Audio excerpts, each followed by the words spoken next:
I'm going to call to order the City Council Transportation, Energy and Utilities Committee at 5:32. And I would entertain a motion on our agenda tonight. I would move the approval of the agenda as posted on Civic. Do I have a second? Merrick? Can you hear me? Yes, we can. I second that motion. Okay, any discussion? Seeing none, all those in favor? Aye. Aye. Aye. Anybody against? No, we don't have it still. So we have an agenda. Next item is adoption of our minutes from the 10/29 meeting. Have a motion on that? I would move to approve the minutes as presented. Second. Any discussion on that item? Seeing none, all those in favor? Aye. Saying aye. Aye. Aye. And next on our agenda is public forum. We have two speakers who have signed up. I don't know if there's anybody online, but here in the room, we have Luce Hillman. Go ahead and join us at the table.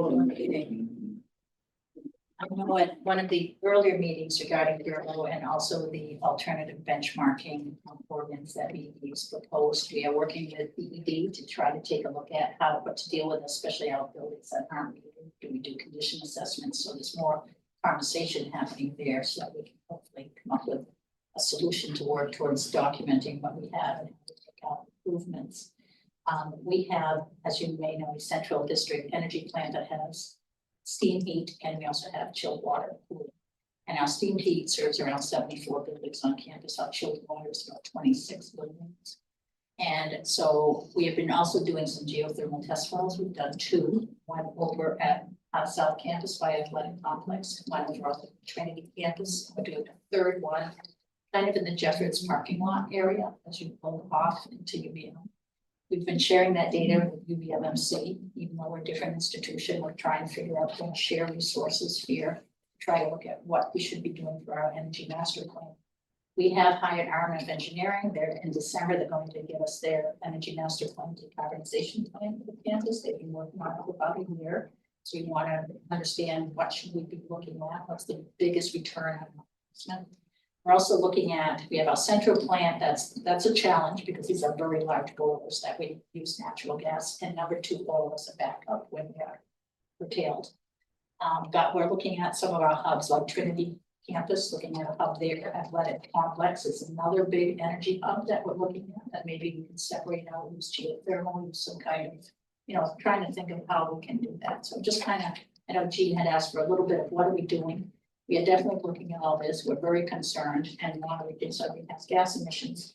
Just like the city, we have limited resources. We want the biggest return, right, for our dollar. What makes the most sense and what's going to reduce our emissions the most? What's the technology is coming? It's not quite there for our large scale boilers, but we are working with BED on looking at some alternatives. So I just want to give an update that we're in favor of the benchmarking ordinance because we meter some of our buildings. The ones we meter the most are our research buildings, which are our heavy users too, because we are required by code to provide so many air changes per hour to keep our researchers safe, right? So we have some energy recovery units. We're using those for more than that. So I don't know if you have any questions, but just we're in support of this and we are working with BED to see what we can do to come up with an answer for the non-metered building. It is public forum, but I've also wanted to have an opportunity to hear from folks as we're sort of taking, a different process for this ordinance through committees. So if you have questions, I'd love to see the plant. We would love to take so I'd you love for a tour because to. it's I think you'd find it interesting and show you too, we have a building management system where we monitor our equipment. And also, steam metering is a challenge. We are having a lot of trouble getting steam metered properly. So I think we'd like to show you just how this all works. And it might be interesting so you understand. I'd be interested in a tour as well. And I know that we have a committee of 4, so you could He's, The two of us. I'll give you the tour. yeah, Mike is our university engineer, Mike Pelletier, I'd be glad to give it to, I think you To me, did. we can connect and. Oh, yeah, You know. It won't be this week though, No, just no, to be clear. And you know, other things. can't be next week either for me, but And other things we're doing too, when we renovate a building and we're insulating roofs, you know, we are doing all of that. We do Yeah. blower door tests before and after when we're doing a total renovation of our wooden buildings, you know, those are a little easier to do blower door tests than we wanted to do them at the library and it's 24 Yeah, there isn't enough doors in the state, and you can't coordinate them. to Because get they that all done. need to be timed all at the same time, and they're all Bluetooth enabled in the state to. We frankly can't do it, but we are working with the gas company, come up with an alternative method. Mhm. So, you know, those are some, just Yeah. so you understand some of the Yeah. challenges with larger buildings, how. Yeah. Like, if you can just give me your contact information. Sure, I'll just write it down for you. No, I mean, yeah, no, that's really good. I mean, it will be helpful to understand sort of what the challenges are and what the due diligence and meaningful efforts to get there. In terms of metering, say for the benchmarking, so that when we're looking at the we're looking at adoption, we're looking at the details of that, you know, we have that in mind and can build in reasonable fail safes and guardrails that need to be Right, in place, right? right, or an alternative way that. Yeah, we can yeah, that's right, somehow document. that's right. So I go. it really is a question of just making sure that we're examining that stuff. Yeah, and then again, with the alternative compliance potentially for non-meter buildings too, which we can discuss. Right, you know, we struggle with our historic buildings too. Yeah. How to get those to speed. Okay, well, thank you for Okay, coming in. well, thank you. And we'll contact you for a tour. That's Okay, good. is it like, I saw, I figured we, yeah, just, I can get that. we'll find you a couple good times. Yeah. No worries. Next, we have Bikeshare.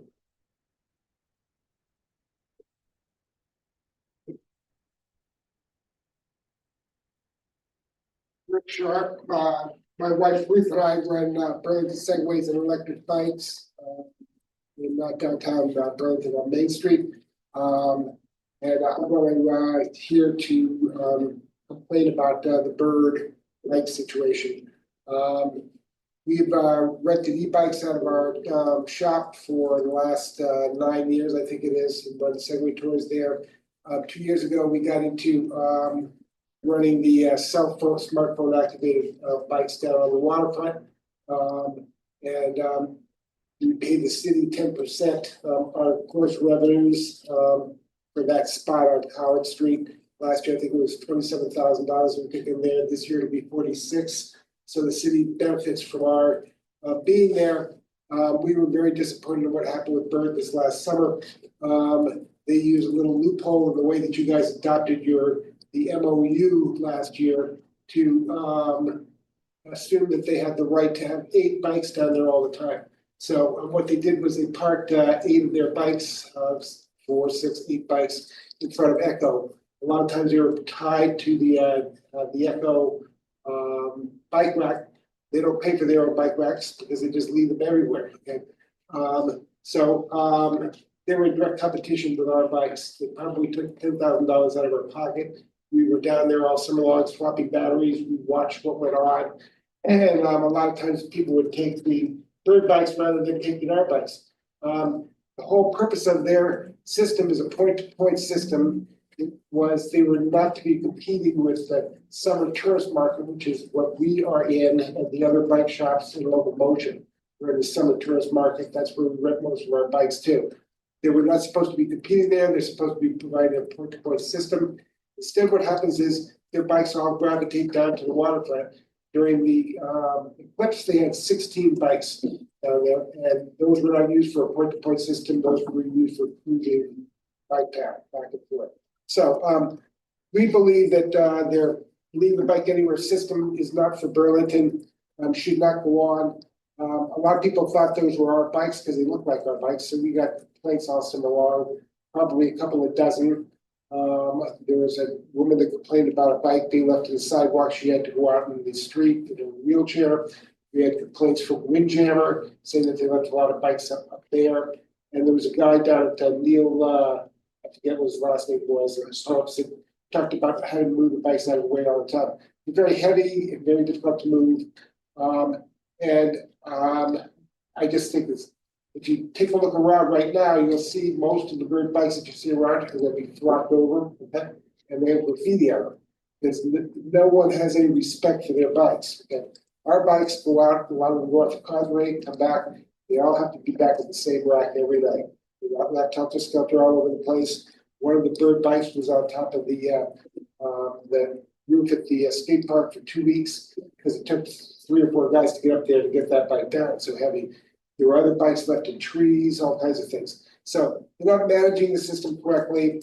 They're violating the idea that they're a point-to-point system, not to compete with the local bike shops. In my opinion, they don't deserve to have their contract continue. And as you know, this is not a year-to-year contract. It renews automatically, keeps on going until the city says, we've had enough. Here's your 90-day notice. Move your bikes out. And that's what we would like them to do now during the winter time so that we can be assured that they will not be competing with us next summer. We have an idea to expand to up to 50 e-bikes, providing them in all the parks along the bike path. We believe that our experience over the last 2 years, trick to running is swapping batteries. Got to be down there to swap the batteries out, which means you need a central location, a place that you can recharge the batteries, and employees that can quickly get to those racks to recharge them. So we're going to propose a system for Oak Ridge Park, Howard Street, Penny Lane, North Beach, and Letty Park, as well as Church Street. About 50 bikes be owned locally, patrolled locally. We will be on top of it the way that Bird does not. One of the Bird's biggest problems here in the last couple of years is that they only hired 2 guys to run the whole system. 200 bikes running with only 2 guys. Way understaffed. We know that. I don't know how the hell they expect them to keep up with it. We are a local business. We respond when people complain. We go and pick bikes up. There's something wrong with the bike. So we're on top of it. And that's because we have the pride in our community that that's the way that you do business in a city like Burlington, Vermont. So we're hoping that you will throw Bird out. If you do decide to go with a different rideshare system, we would ask that be confined to a rack system. That's what we've had in the past. The bikes always went from rack to rack to rack. We didn't just neglect anything. So if you're going to go with another rideshare system, do it with a system that has racks. The operator pays for those racks. We pay for our rack, $4,000. So the operator pays for the racks, and no rack is located closer than the east side of Battery Street. So they're not in competition with us during the summertime. We've had 4 or 5 major out-of-state companies come in here and put in these bike share systems. Every one of them has failed and gone out shortly thereafter, and every one of them has competed with us. So we know what their behavior is. The reason that they're down in the waterfront, they're trying to get the summer tourist businesses, that's where the money is. That's why people rob banks. That's where the money is. So that's why that goes on. And I think that behavior will continue. We need to be protected from a big 200 bike system that costs $500,000 that could overwhelm us if we're not careful with that. We believe that a local shop running these kind of systems is the way to go with it. And you know our experience here. So those got more experiences with that. So that's it. Thank you. Thank you, Ray. Thanks. So we hope that you would terminate the contract within 90 days, like provided in the agreement. Thanks. You. Is there anyone online? Yes, we have Peter Duval. Go ahead, Peter. Greetings. Thank you for the opportunity to comment. I'm Peter Duval. I live in Underhill, and like almost all Vermonters, I share in the losses created at McNeil Generating Station, and I feel the need, the urgency to remind TUC members that every day that the McNeil Generating Station continues to operate, pay for the labor and the site just to stay available is a waste of our money, all ratepayers' money.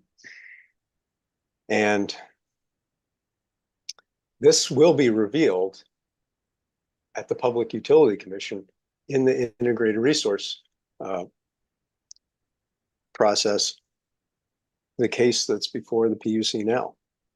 Nick Persampieri, Pike Porter are doing the yeoman work challenging BED's IRP and demanding the diligence and inspection that the Electric Commission, the TUC, and the City Council should have done and should be doing right now.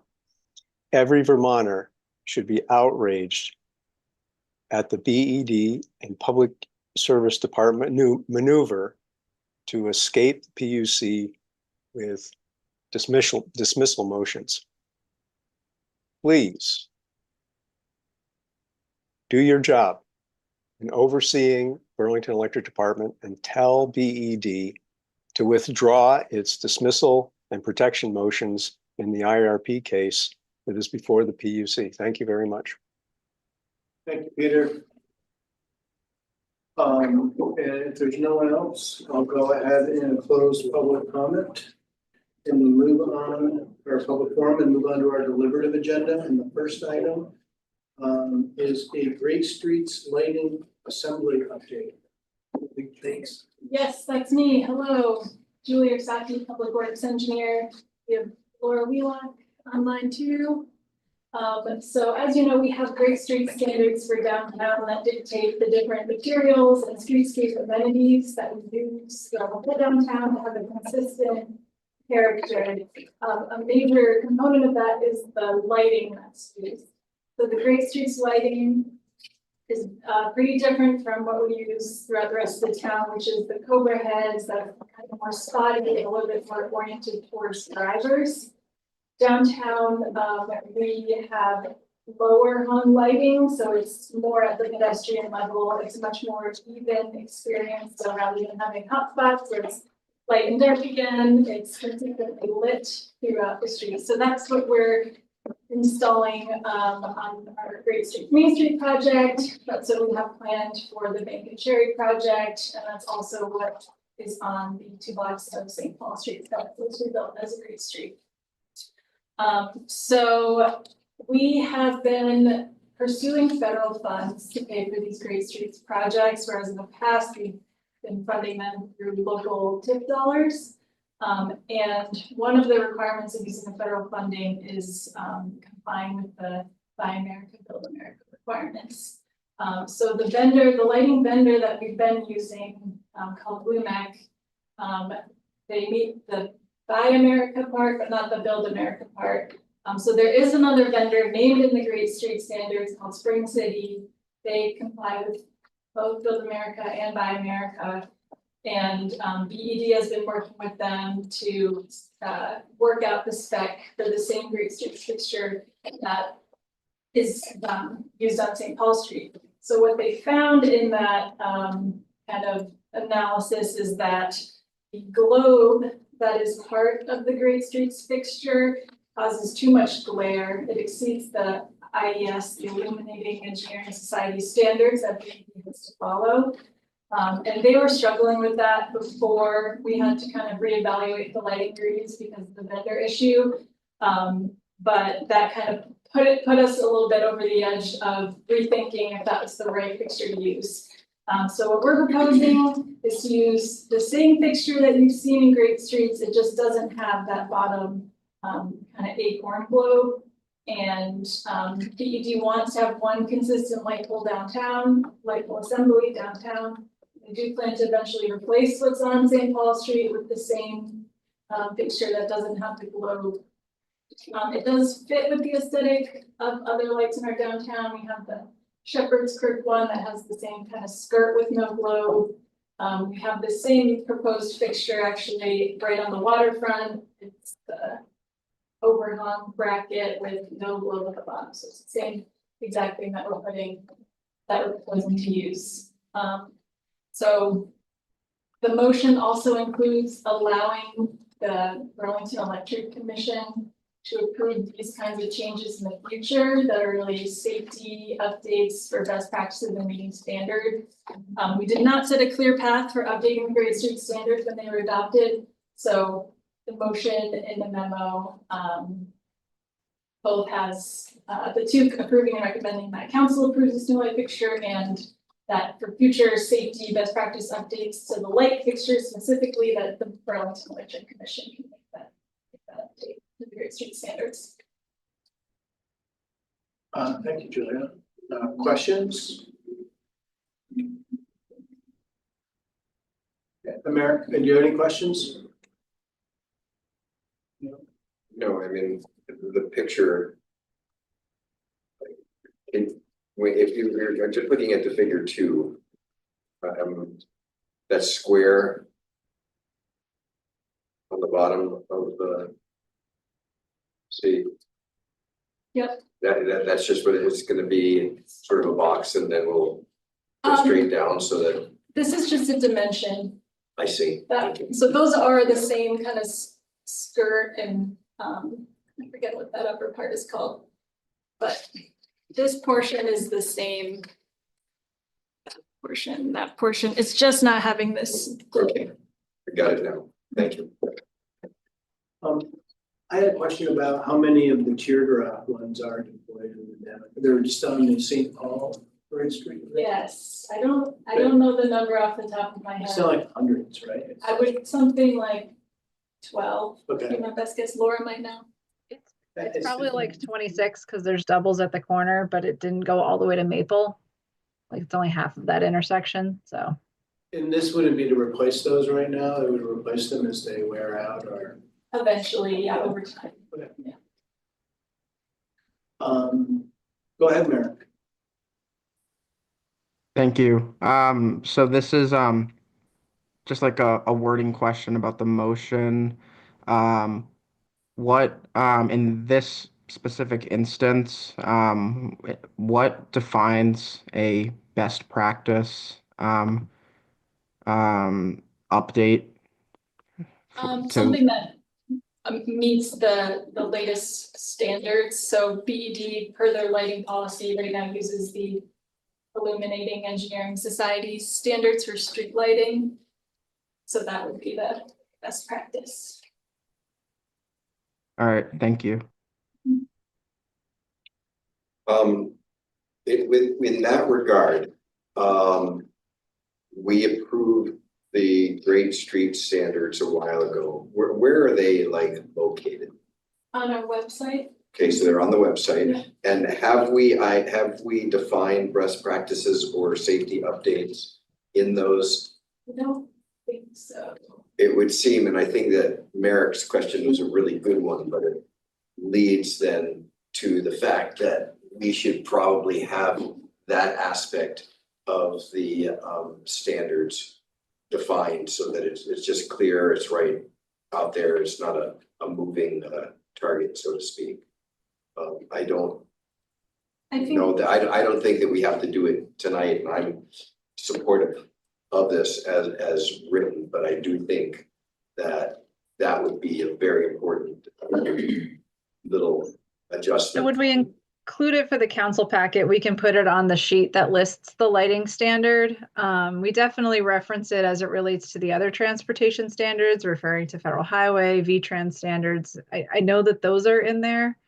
BED being a little bit different of an engineering practice, we can just confirm that it refers to their current standard.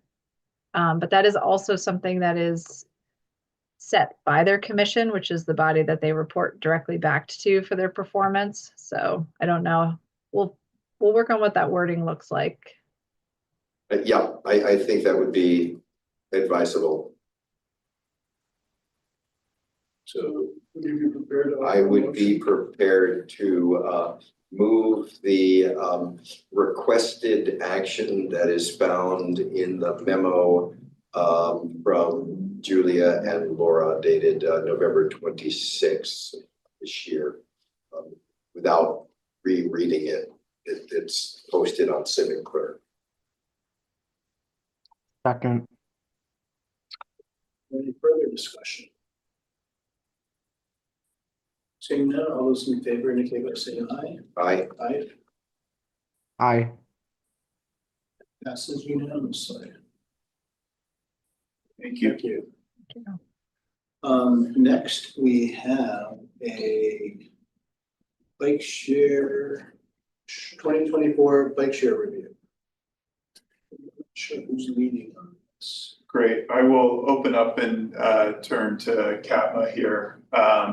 So we have with us tonight representatives from CAPMA, who is the program manager of this regional effort that includes Burlington, South Burlington, Winooski, the institutions, and others. We also have Jeremy Lynch from BIRD here as well.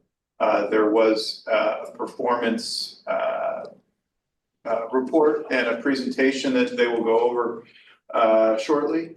I think there are pieces of the report annually that show that there are a large majority of the trips that are transportation based, and that this is largely a point-to-point system.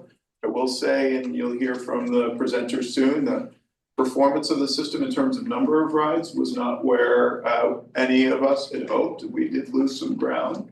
And we've heard from you all some concerns about improperly parked bikes and needing a more proactive management of the system. So from my seat, this tonight is information only. And ultimately, this committee will need to advise us on direction. The annual date of renewal for this contract is around June, which means with a 90-day notice, we're talking about March, having to make a decision on direction. But a decision to either change horses or rebid at this point for this coming year would be an extremely hard and tight timeline. So we should have a conversation about that and what that looks like. I have already relayed to BIRD and to CAPMA that if this is to proceed for another year, that we need stronger language around proactive management of the bikes in the right of way, and we can talk about that today. So with that, I'll turn it over to Katie. Great, thanks, Chapin. Thanks for having us, everybody. Appreciate being back. If you remember, the last time we presented was in February of 2024. Previous to that was in November at the end of that event of our first season. And then again, as I said, in February, as we were working on improvements to relaunch the system in the spring of this year. So just a quick little background as I introduce Jeremy, who will be presenting tonight from BIRD. So CAPMA's focus is, we're here, we exist to advance transportation options in our community for our members, as well as students. And our mission is to reduce single occupancy vehicle travel through comprehensive TDM strategies. So we all know that TDM supports land use, environment, and vibrant communities. I think we all know that. So Bikeshare is one of those TDM strategies. And CAPMA, as well as our agreement partners, who Chapin just reminded us of who they are, we are all committed to supporting a transportation-oriented bikeshare system. And we are looking to ensure that our regional bikeshare provider, right now that is BIRD, is operating a healthy system, addressing any concerns, and maintains an accessible, convenient, and affordable travel option in our community. Again, I'll sort of just remind you that this is a regional bikeshare system with BIRD. We hold the contract with that. We also have MOUs in place with those partners that Chapin mentioned. So Although our strongest, ridership is in the Burlington area, this is again still a regional system, and in its second year, I will share that we've seen an increase in those trips in those areas outside of Burlington. So that's speaking to South Burlington and Winooski. Jeremy, I'll share a little bit about that. So yeah, tonight Jeremy Lynch with Bird will present the trip data, sort of again addressing the demonstration of this as a point-to-point system. He'll also cover some challenges and some successes, and of course opportunities to improve the system as it relaunches in the spring of 2025. I'll share again, similar to last year, that we look to make some tweaks to the operations and improve upon the challenges that our regional partners have also addressed with Bird as we do our year-end analysis, and have done that and spoken with Bird. And this is part of that process, meeting with you all. And I just want to reiterate that Bird has been very responsive to our community input from the partners, and has taken actions to improve the system. There is more to be done, for sure. And we look forward to working with the city on collaborative and cooperative transportation solutions in our community. So thanks for having us. I will turn it over to Jeremy Lynch with Bird. Thank you, Jeremy, for putting this presentation together, and go from there. Thanks. Thanks, Katie. Chapin, do you want me to share my screen, or is that for you all to see that report? Can you all see that or not? Yes, if you could share your screen, that would be great. Thank you. No worries. Oy. Julia, will he have the ability to do so? Great.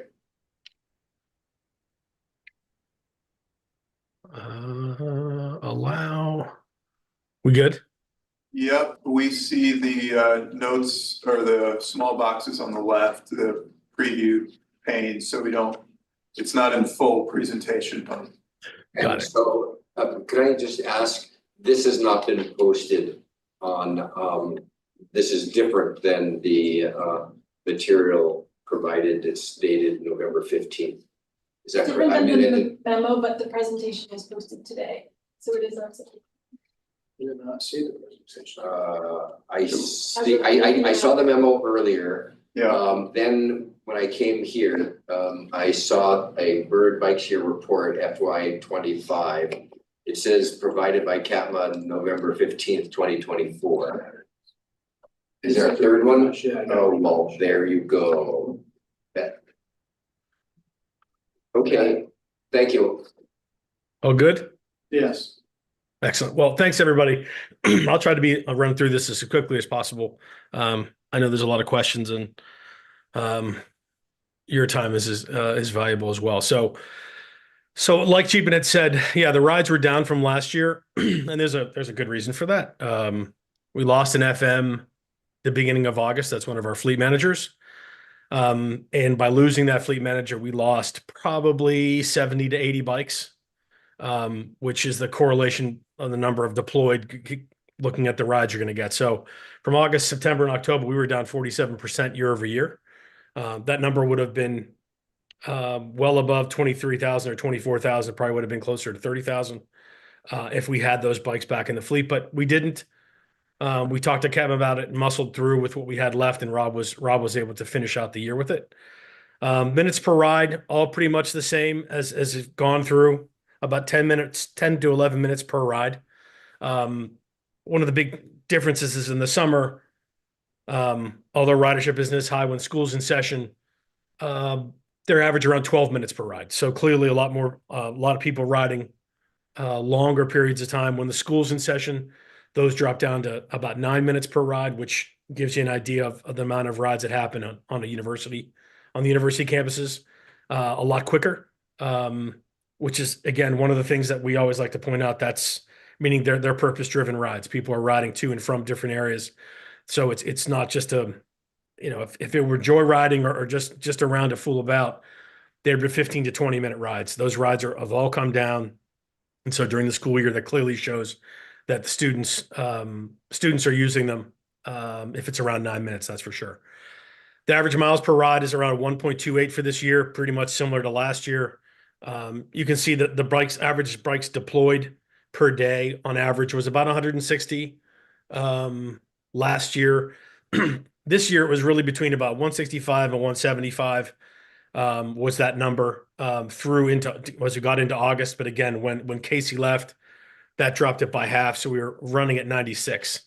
The unique riders, basically the number of riders that we did have riding had gone up. So we had about 8,800 people that were riding the bikes. Probably around three rides per for those unique riders. So that can count as one person riding one time, one person riding 5 times. We just basically take that average on the minimum amount of rides per unique rider. So it is popular. People are using it. And also the metric tons saved this year is a little down simply because the rides weren't there as well. But overall, I would say we're pretty pleased with the rides. We do have a lot of room for improvement, and that's it's putting all the parking stuff aside. Getting more people out to ride and getting more people to join, but also spreading throughout the community. And again, there's a couple slides to address that as well. This is kind of the next one is kind of an eye chart. This is the ride start maps for the entire year of 2024.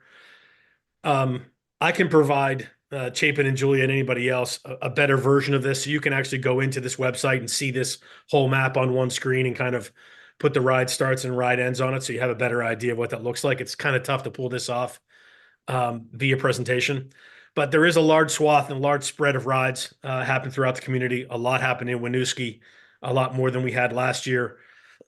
And also it's on the northeast side or northwest side as well. Had a lot of rides on the old north end. This is the ride endings for that same area as well. So again, a lot of people using them in a lot of different areas all the way up the trails, and a lot of rides ending still over in that Winooski area and this area just north of the city as well. So for us, it's the more we can spread out, the better off that people are using the system that shows that it's not just for just the downtown core of Burlington or just for the UVM students, that there are actually a lot of people that are using them throughout the year. And this is the lower half. One of the things that and we'll talk about this, I'll talk about this on the next slide, was that one of the improvements was last year was trying to get South Burlington, Winooski more involved and get more bikes put into those areas so those folks would ride. We did have some conversations with the planning department. Our fleet manager, Rob, met with them actually and talked about with all the new buildings that are going up down there, all the new housing that's going up, the condos, trying to make sure that the bikes would be accessible to those residents to be able to ride. So one of the focuses is trying to put more bikes down there to engage and get more ride starts in that area. Again, it's the hard part is just finding where those locations are and getting folks in those places to ride if they're locally employed so they can go back and forth. And this is another one of the ride endings. So basically the same as well. So, you want to see this mirror, meaning that you're getting the people that they're picking up and riding to almost the same spots. And so that's what we like to see. South Burlington is one of those ones. I think it's a nut we still have to crack as far as just the way the interstate runs and some of the traffic as it sits on the roads today, making sure the bikes are in the right spots to be rideable and to have the opportunity to be ridden. I do think there's opportunity, especially on the lakeside, some of the businesses that are down there to get some more ridership out of there too. So again, I can talk to Katie about providing an easier look on this map, so it'll give you a good idea of the full exposure on one single page. But we're pretty pleased with that spread of rides beginning and ending. Some of I gotta see what this says. Program improvements. So one of the things we had gotten complaints on was some of the parking in the old what's that neighborhood? Katie, help me out. Old North End. Old North End. There it is. I keep doing North End. So the old North End. And so one of the things we put in was incentivized parking. So what we did was put 4 to 6 nests in that, basically so that we sent out communications so that if people parked in those parking spots, they got a 50% off or 50 cent discount off their next ride. And so what we do is incentivize parking to let them know that parking is what it's for, because people are parking between blocks.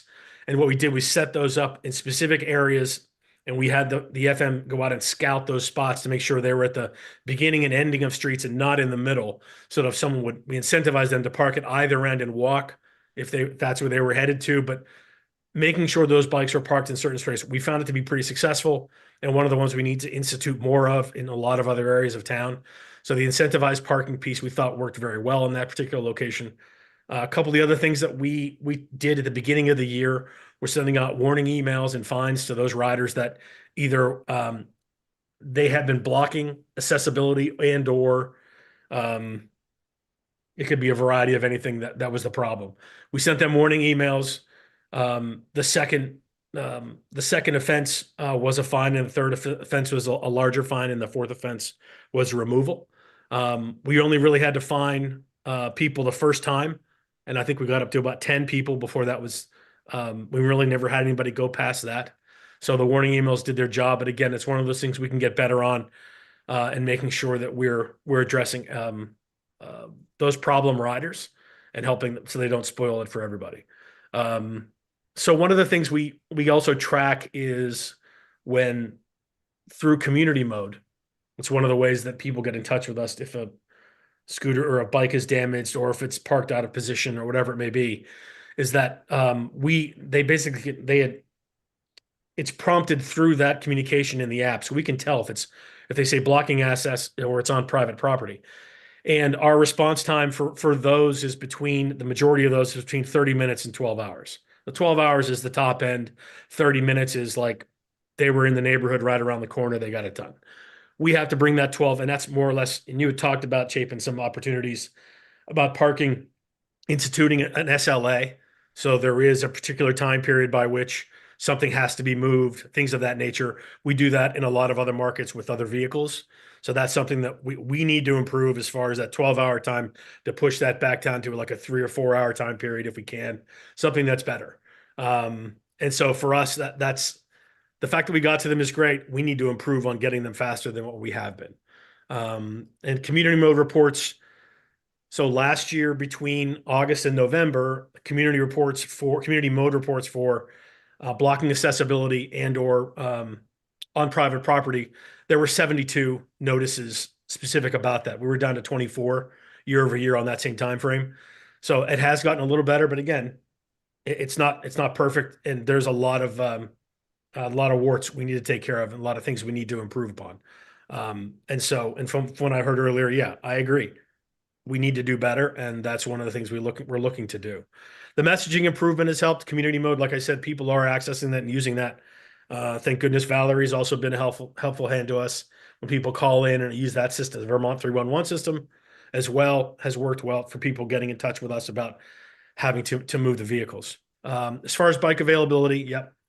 One of the things before we lost Casey was increasing and improving that nesting in South Burlington, taking advantage of the new buildings, thinking about Winooski in a better way as well. A lot of the hospital staff trying to tap into them to get them to come back up that hill when you get from Winooski back up to the medical center. So those kind of things, making more bikes available in those areas is something we need to do and impress upon the FMs, because it's one of those things that you have to put it where they are and you have to be consistent. If someone can't consistently expect the bike to be out where they come out of their condo or their house every morning or within a certain walking distance. And that's one of those things that we do research on, is how long will someone walk before the app gets opened and then gets closed without a successful ride because they've walked too far, said forget it, closed the app and walked away. So figuring out what those distances are so we can make sure that those bikes are available for folks to ride, and doing a far better job on increasing availability.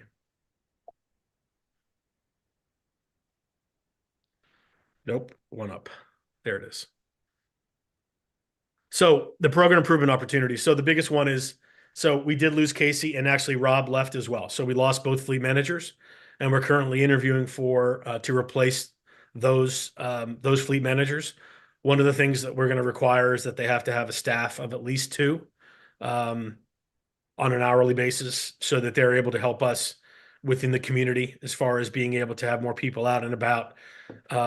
Just doing patrols and sweeps, as we like to call them, so that they're out there making sure at the the busiest parts of the day that we're out there responding to move bikes and not having to wait for calls, just moving them prior to if they see one improperly parked. As I said, from the response time for improper parking has gotten great. The broken bikes is what really has increased. And losing Casey again, that was a problem too, because he didn't finish picking up all of his bikes. So again, that led to bikes being visibly sitting for a month or so, or longer than that. And that's unacceptable. And that increases went from 24 and 23 to 172 complaints on broken bikes. That had, a little to do with some of the bikes being in areas that weren't particularly great when the sun goes down. But those are the breaks. We're in a lot of markets, so that's just something that we have to get used to. We need to do a better job of repairing those, and so that's one of those things that, yeah, bikes get broken. It is big and it is a tank for that reason, so that it's not easy to do, and that they're not something that can be just pushed over and a piece breaks off. It's really tough to make something that is shareable in the community that also can put up with abuse, getting knocked down, put into trees, and all kinds of damage that people think of to do them to them. So again, it's not an excuse. We need to do better in repairing them, getting that 172 number down and getting more bikes back out, which will increase the number we have out, but also making sure that we're taking care of getting those broken bikes off the streets quicker. I talked about the sweeps being more proactive and increased frequency. One of the things we talked about it all year and we didn't do it again. I would say would be the community pricing, so that anybody that is on government assistance programs, healthcare workers, students with Pell Grants, that they get a 50% off discount. We need to get more people signed up in that program. And I don't know whether it's working, and I can work with the folks at UVM and Champlain, but making it available to those in the community, working with community organizations, to at least hand them the flyers to hand out to people to say, hey, you sign up, let us know, and you get 50% off your ride. I know there's a better adoption than what we currently have, which is, I can count on a couple of hands. It needs to be much better. And that's one of the things we need to improve on. Again, that'll help with that pricing. If people think it's a little expensive, the people that do think it's expensive, if they qualify, it's 50% off for them. So that's certainly more attractive. Increasing bike availability. Yeah, again, talked about that as well. The bike maintenance, again, super important. The other piece is that one of the things is the marketing outreach strategies. Again, we talked about this before with Catmus Partners, like really making concerted effort next year if we're able to come back is, working with UVM Medical Center. There's a lot of people that drive there, a lot of people that park from a distance that have to walk to there, getting them to be active riders and making sure that like in those areas, or even that, I can't remember the one down on the south side of town, there is it's more like a working hub, a large building with a lot of offices, a lot of small companies there, like making sure we have bikes down there with consistent frequency so that they're usable and dependable. It's something to be said for, you can join, but if they're never out there, why would you ride or why would you join? So knowing where those areas are and trying to do a far better job of marketing. And, Katie and I have talked at length about a lot of this stuff. So again, trying to work those strategies. We'd be happy to come back and talk to the city about what those strategies are the next couple of months. So at least you're updated on what we're talking about. And again, more updates regarding the fleet managers and anything you'd like, and we'd be happy to do. If there was a check-in calls, things like that, we'd be happy to do that just to keep you informed. So it's not Chapin and Julie, I see you guys once a year on this. So it'd rather be if we did this more frequently, so you were more up to date on what's happening. So if you got questions from the community, you'd be able to chime in with an answer about what we're doing to solve for the problems that currently exist. I know full well, it's not a perfect program. We have a lot of room to improve, and we need to buckle down for the next year if we want to continue.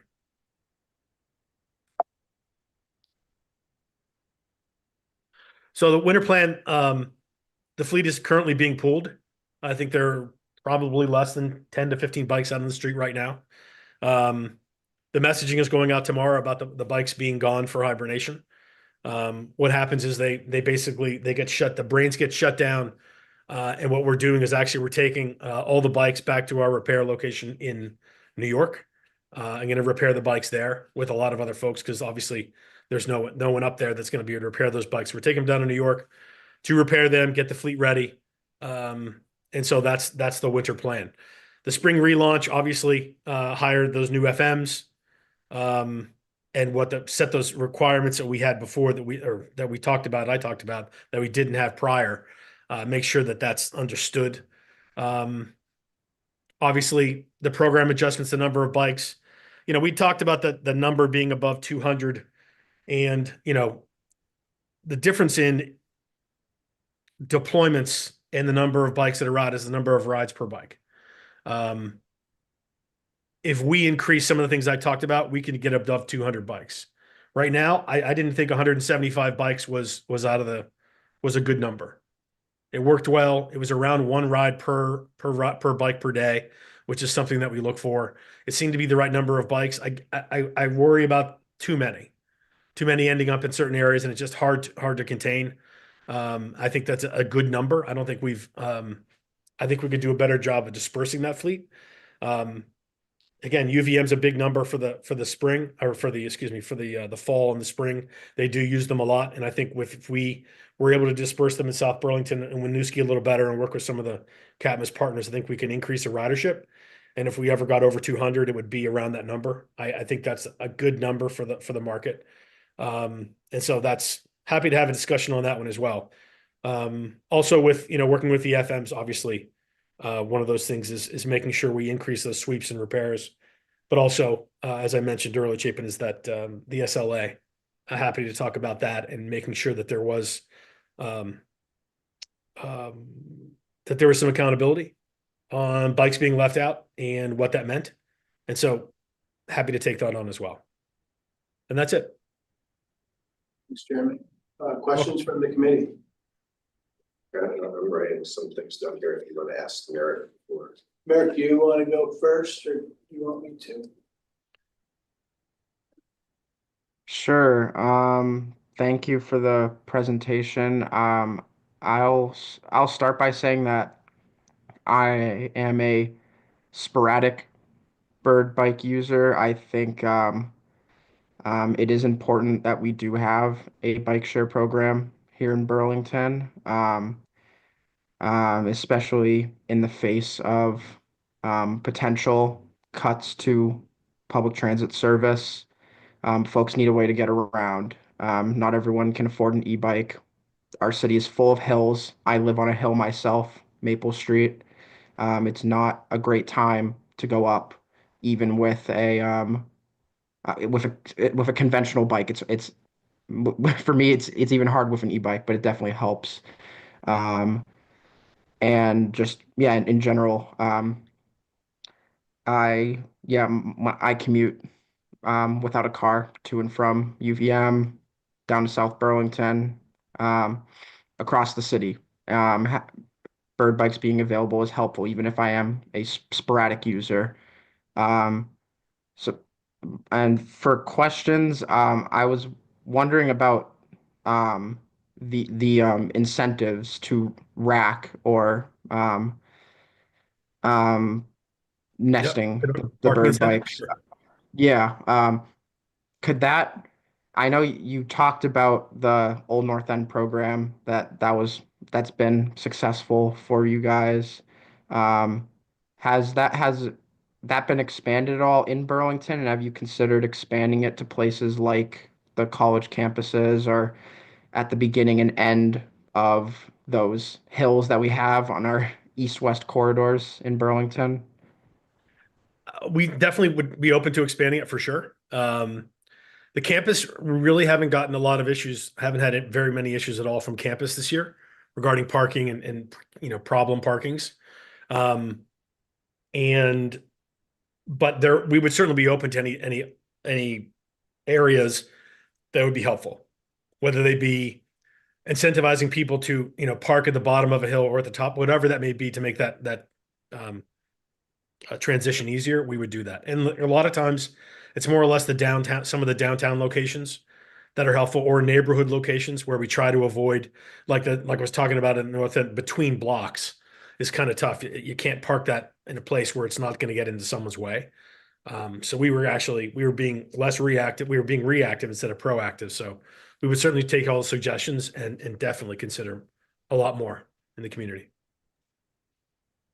Thank you. And then building off of that, I know as a bird bike user that there are places like on the UVM campus that are explicitly no parking zones. You can't turn the bike off unless you're in a certain location, like a bike rack. Has there been thoughts to expand that to accessibility issue areas or highly foot trafficked areas in the downtown? And then having like those nests open to parking, but places that are super highly foot trafficked where the bird bikes can block, or like you said, places with accessibility concerns, having no parking there, or does that already exist in certain areas? Just It exists. wondering. It exists in certain areas already. But again, it's one of those things that it's it's ever moving. So we would definitely put more in depending upon what the need would be. So if there would be more need for more of those locations, we'd be happy to put them in. Great, thank you. Sure. That's all my questions for now. Thanks, Mayor. Okay, well, thank you for the presentation and for the update. I have, and I had asked Chapin to put this on our agenda for this evening because I continue to receive lots of complaints, and I notice myself, I live in the new north end of Burlington, lots of improperly parked bikes, and some of these bikes stay improperly parked for durations approaching a couple of weeks. It doesn't appear there's any fleet management going on, or very infrequent fleet management going on with some of these bikes. So that's a real concern for me. We see them in blocking the sidewalks in the right of ways. There was one I sent to Chapin that sat at a location for 9 days. Shortly after I sent it to Chapin, it went away. So, because I'm guessing you went and used this community mode or notified somebody. I actually did, Oh, so. well, it went away right after I told Chapin about it. But I would suggest that the community mode you referenced that people can use to identify where these improperly parked bikes are isn't a good statistic to use to understand the scope of the problem, because most people don't have the Bird app. They just encounter these bikes. They don't know that there's a way to let folks know that these things need to be moved and to notify fleet management of that.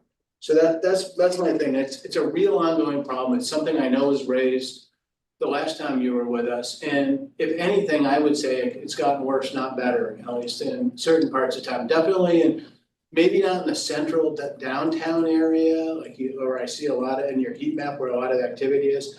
But in a lot of places along the Burlington Bikeway, and in sort of like off in the dustier corners of the city, these bikes sit for long periods of time. So that's something that I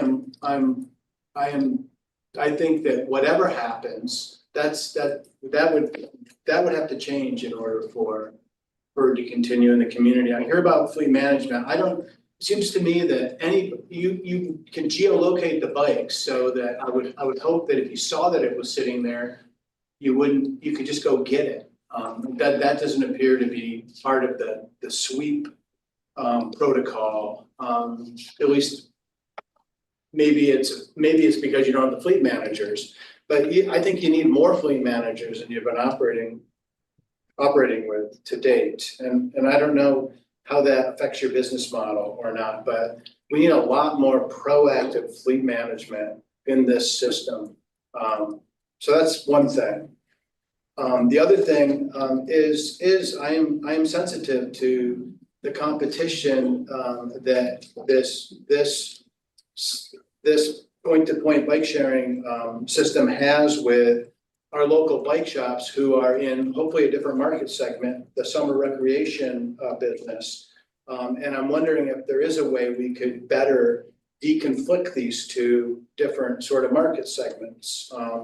It was suggested in public comment tonight that a bike sharing system be kept east of Battery Street or east of Battery Street and off the Burlington waterfront.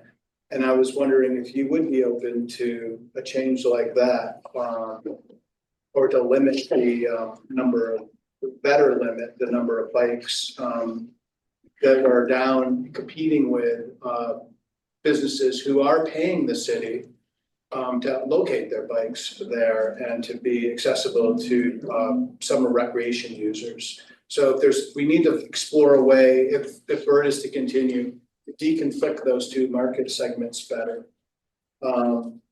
And so those are my comments, and I don't know if you have any response to that. I don't expect you to have a response tonight, but it's something that I'm keenly, those 2 points are things I'm keenly interested in addressing. Thank you. Thank you. As far as the latter, probably not. The former, yes, I agree about the fleet managers and the getting more sweeps and getting more folks out there. That's one of the things I mentioned for sure. It needs to be done in a better way. And losing the fleet managers was, at least one of them was the reason you saw a lot of more bikes sitting around and for longer periods of time. Again, yep, I agree. Yeah, and I'll just add to the other piece to that. I think that's something that you might want to talk with the city staff a little bit more about. The data is one of the goals of the system was that a certain amount of trips weren't started or end in a specific area, that being the waterfront. So the data of the trips, which is geos and is pretty reliable, does show us that we're under, like the system is under that mark. So in the not in the presentation today, but in the part of your packet, in the data that's being reported out on a quarterly basis, those numbers are there in terms of the system goals and what's happening down by the waterfront. So we're looking at 17% or less of trips ending or starting in that area, representing about 4% of the system as a whole in terms of bikes that may be parked within that area. So I think that has to be a larger discussion with the city staff that's there in terms of trying to provide a transportation option that is obviously serves all of the community and the interests of all community members in accessing all areas of the greater Burlington, Winooski, South Burlington destinations and or employment or businesses. So I'm happy to talk a little bit more about that or provide any more insights or data as you guys have those conversations. Thank you. So my understanding is that we're going to be looking at the expiration of the current agreement in 90 days from March. Is that a way of saying it? So we're talking about April, May, June. So it's like July 1st. Is that? So I'll go ahead and share that CAPMA's process in this hand is the contract is like we would be doing any additional, like we did last year in terms of improvements within the current contract. We would be making all of the work be done, with working with Bird on all of those in February so that they are complete by the end of February to be within our contractual agreement.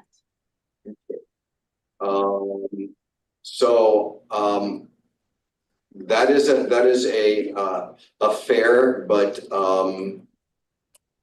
in a way, particularly given the holidays, a tight framework, time frame. But it seems to me, let's see where I want to start.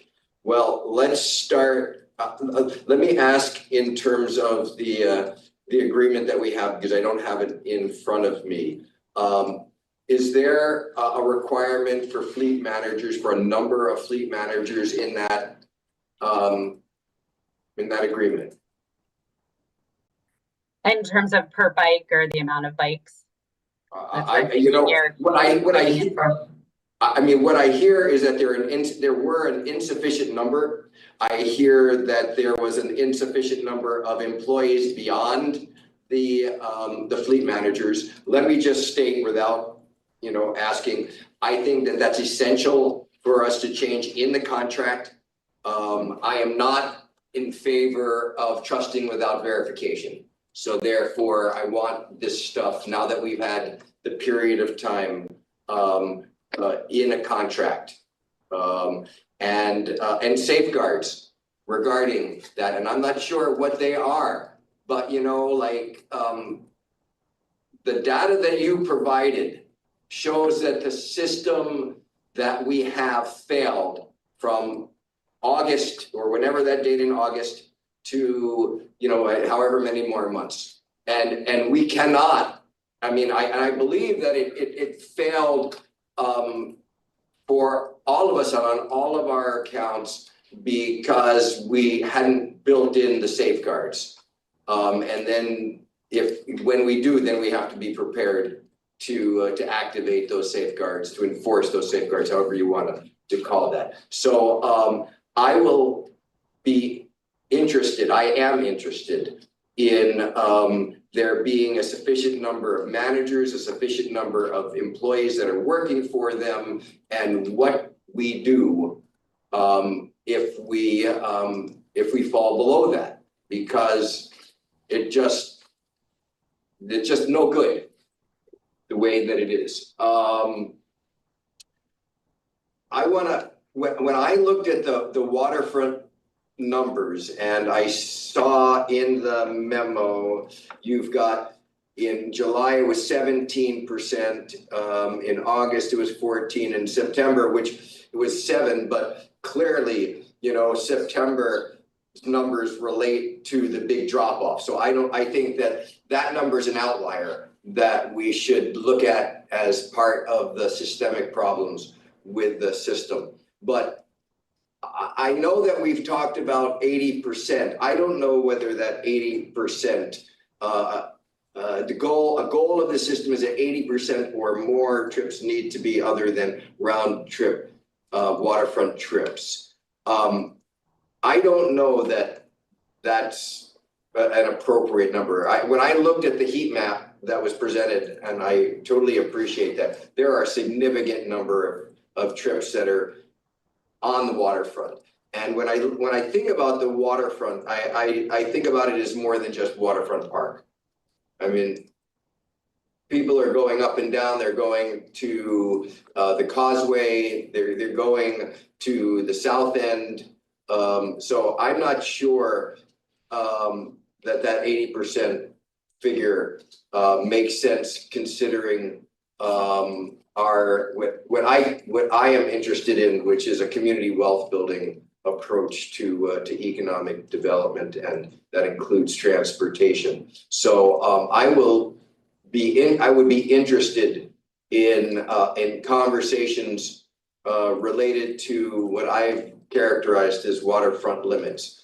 We heard in public comment, and you heard from Councilor Barlow, a suggestion around restrictions to the east of Battery, and I heard the response to that, which is not open to that. I think that we need to have a conversation that really gets, in my mind, to exactly what you were saying, Katie, which is this is really essential TDM, an essential TDM program. And so the trips up and down the waterfront, the recreation trips, they're of a different nature. And I would like us to be exploring that and ask for, conversations staff-wise and others in the next couple of months, so that we can really grapple in February with this. In terms of the Nest, Merrick, Councilor Broderick mentioned the desire to expand the use of nests or hubs in the downtown. He mentioned UVM as well, but you answered that. I know that we are looking in Burlington to explore transit hubs and to do them in a variety of ways and sizes throughout the city. And a lead person in that regard is our newly appointed planning director, Charles Dillard. And I also think that the folks at DPW and the business support and workforce development can play a vital role in being able to say, where can we have hubs? I understand actually and support this idea that you can take a bike from my house to my friend Chapin's house and leave it outside there in a way that doesn't block the sidewalk, and this is a really good thing to do. But having hubs and nests in the downtown, I think about in my neighborhood in the North End, which is by the community health center. And I've seen bikes parked right in front of the Riverside Housing Project, which is right from the community health center. And you know, it's not infrequent that there are bikes in that area. It's a pretty tight area. Our sidewalks, with all due respect to my friends here at DPW, in that stretch stink. And so it's hard. It makes it harder when you've got bikes that are close there. So nesting, whether that means a nest up at the community health center, maybe there's a nest in the area by Old Spokes Home, which is right up the street, easy enough for people to get to, a nest at Roosevelt Park, and the boys, right across from the Boys and Girls Club. And then you can sort of like think about other places that that might be good and appropriate. And all of these things, just to be really clear, I think need to be set out in the new contract, just so that we've got that and there's clarity, and that way everybody knows what the rules are and can abide by them. I don't need now, but it would be helpful to have as part of this an understanding. You gave numbers for the fines that were given, but I didn't see numbers for compliance, or like the incentives, I'm sorry. And so in terms of those 50 cents, whatever, or the, you know, the 50%, no, it wasn't the 50%, it was a 50 cent incentive. So that would be sort of helpful. And that relates to the last thing that I'd like to talk about, which is the community pricing. I think in one of the documents I saw that there was, there actually weren't any takers on that community pricing.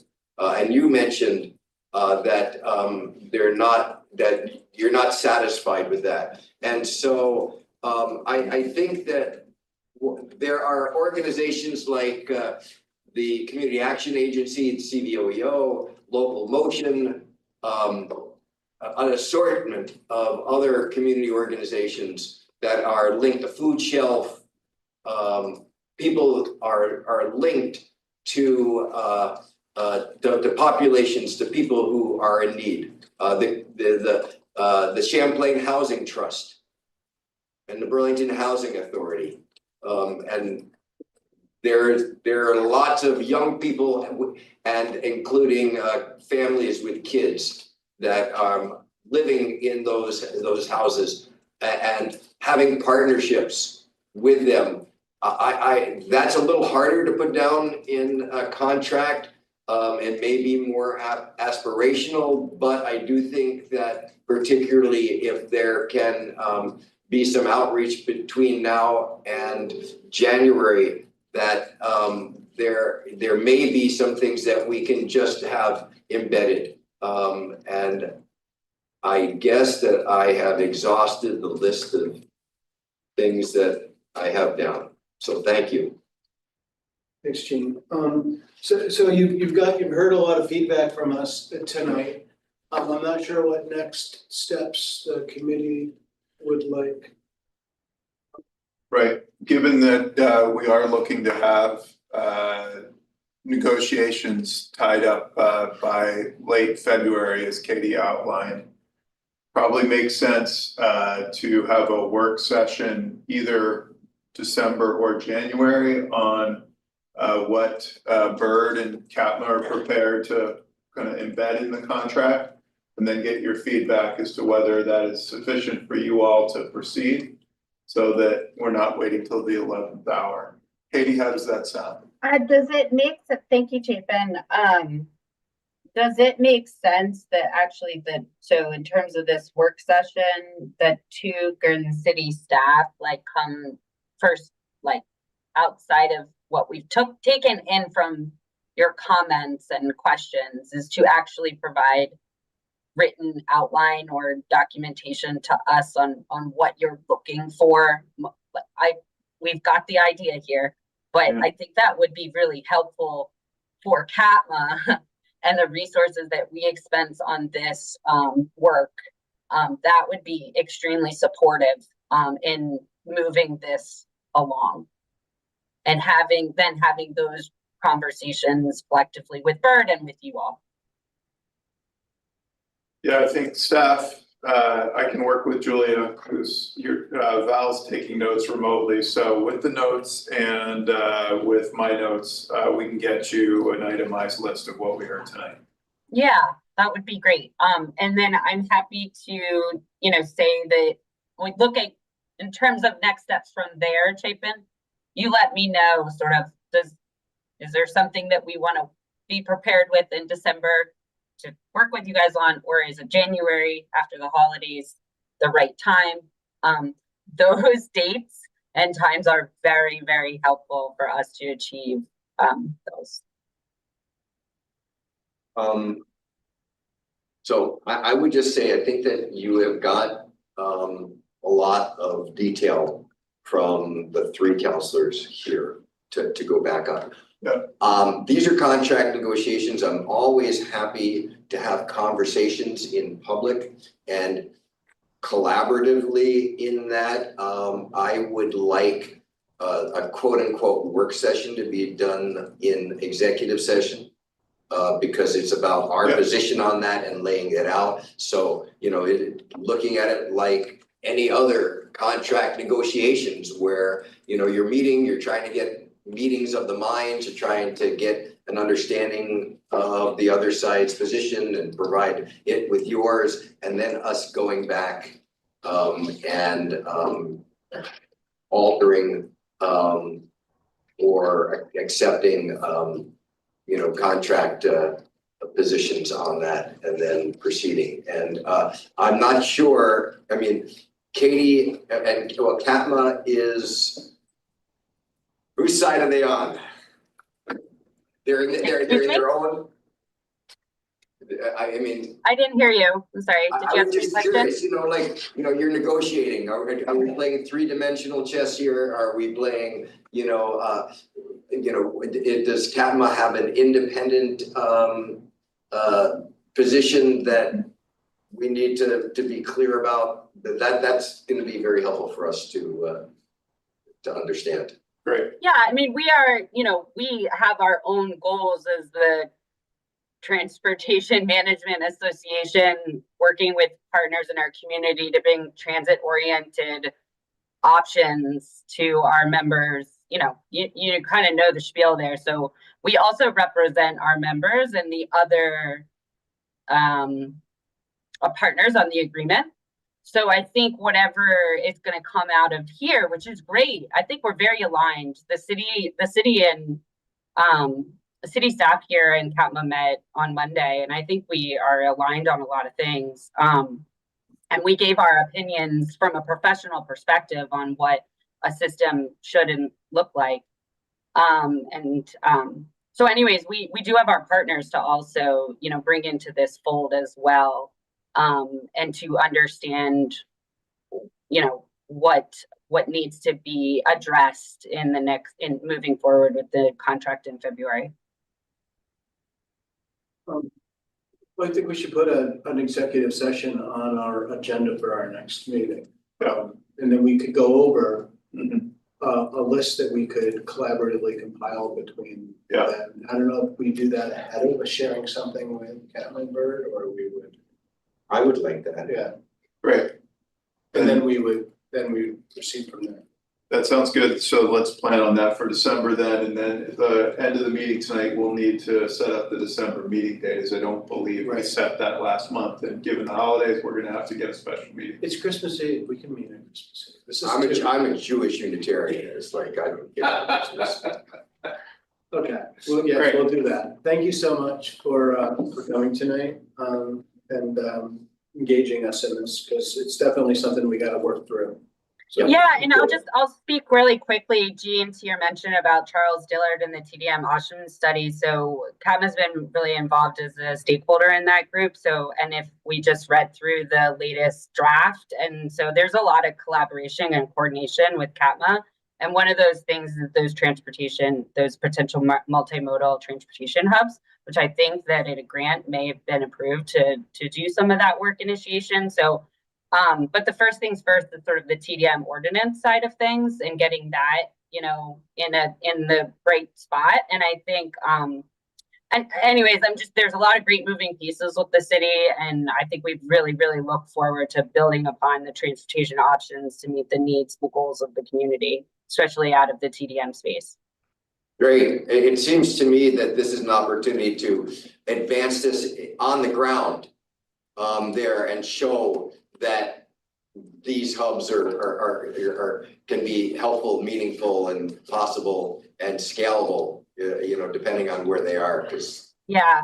And I'll just, in terms of communities around the country that are doing these, especially bigger cities like Boston and Cambridge, but, they have bike share systems connected to them. It's an essential aspect, as well as food hubs and many other economical places. So it's an exciting project to see happen. Great. Thank you, guys. Thank you, Katie. Thanks, Katie. Jeremy. Thanks so much.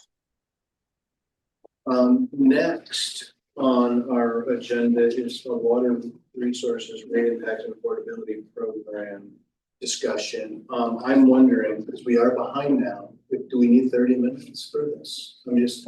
Maybe we do. I'm just gonna be mindful that we're starting to run behind a little bit. Right, I think we can probably pinch the further on agenda items, but this one seems important to me due to the magnitude. No, agreed. So just to kick it off, and I'll turn to Megan very quickly. I appreciated the time with the full council, the opportunity to talk about this water resources capital needs, both on the water, wastewater, and stormwater side, all three. Since hearing your feedback, we have removed the New North End siphon from the bond ask to lower the total request on the wastewater side in an attempt to limit the rate increase. And our understanding of FEMA is trending in the direction of participating in this full mitigation here with the realignment of a pump station and a force main around the river instead of running the siphon through the river. And for tonight, what we really want is, we talked about the TUCs at the council meeting serving as that entity to be a sounding board for giving us your values, your policy priorities for how we how we set up our affordability, our rate structure and our affordability programs to be most responsive to your interests on how to make this reinvestment as appropriately spread as possible. So with that, I'll turn it to Megan. And I have potentially a little migraine starting, so we'll see how this goes. Lots of good stress and looking at computers all day long. So yeah, we wanted to spend a little time with you, as Chapin said, trying to just get some guidance, because there are 5,000 million ways, and I love iterations, but I can't spend my entire life iterating, and so getting some guardrails about what sort of scenarios you'd like us to model, and where you sort of want us to go with what we could do. So I wanted to make sure that everybody kind of remembered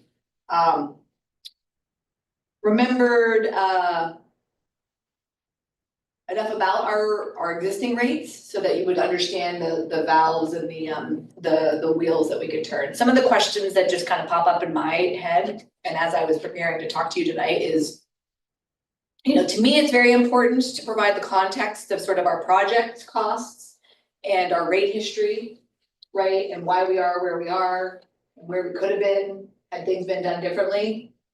But if you all tell me you don't think that matters to folks. You got a headache coming on, and we don't need to go back to. No, I'm good. I'll let you know. All right, It's not a migraine, it's like a visual, so my eyes look funny, it's because I've got flashing lights.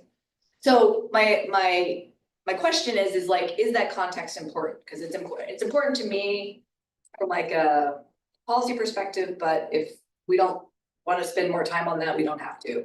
is that tonight? Are you talking about tonight or in terms of trying to?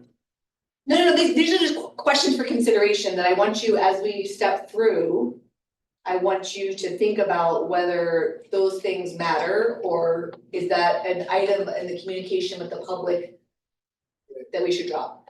So this is for basically selling. This is like from here forward, we've got 6 weeks, say, before we come back to you all in January. And so I'm just trying to get a read on the things that matter, the points that we should be driving home, where we should be spending our time trying to communicate with people. So I think you and I had this conversation, Councilor Barlow, that the rate increase that I've shown is, from my perspective, a worst case scenario. Because it's important to me to not undersell what the impact is gonna be, at least for these next 5 years. It's harder for me to say past 5 years because of other things that could happen infrastructure wise.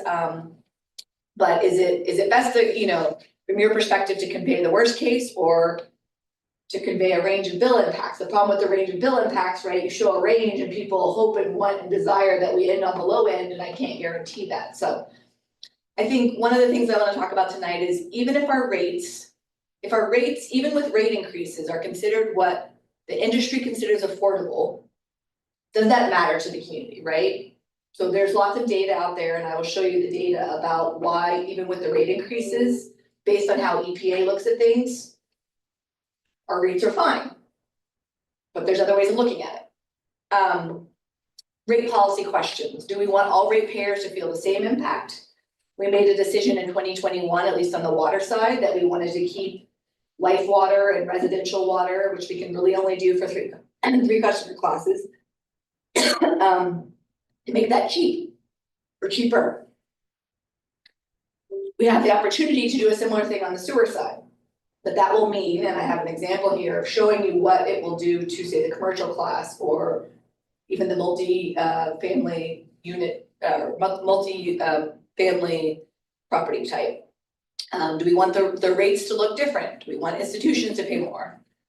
Are there types of users that aren't currently eligible for assistance that the community does want to assist? And we'll go over who we're currently able to reach.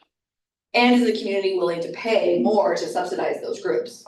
Because it's all a balance. I can't make magic money. If you pay less, I gotta make somebody else pay more. And then I'm really curious how important you all think sort of smart metering or usage reduction measures are in the grand scheme of things.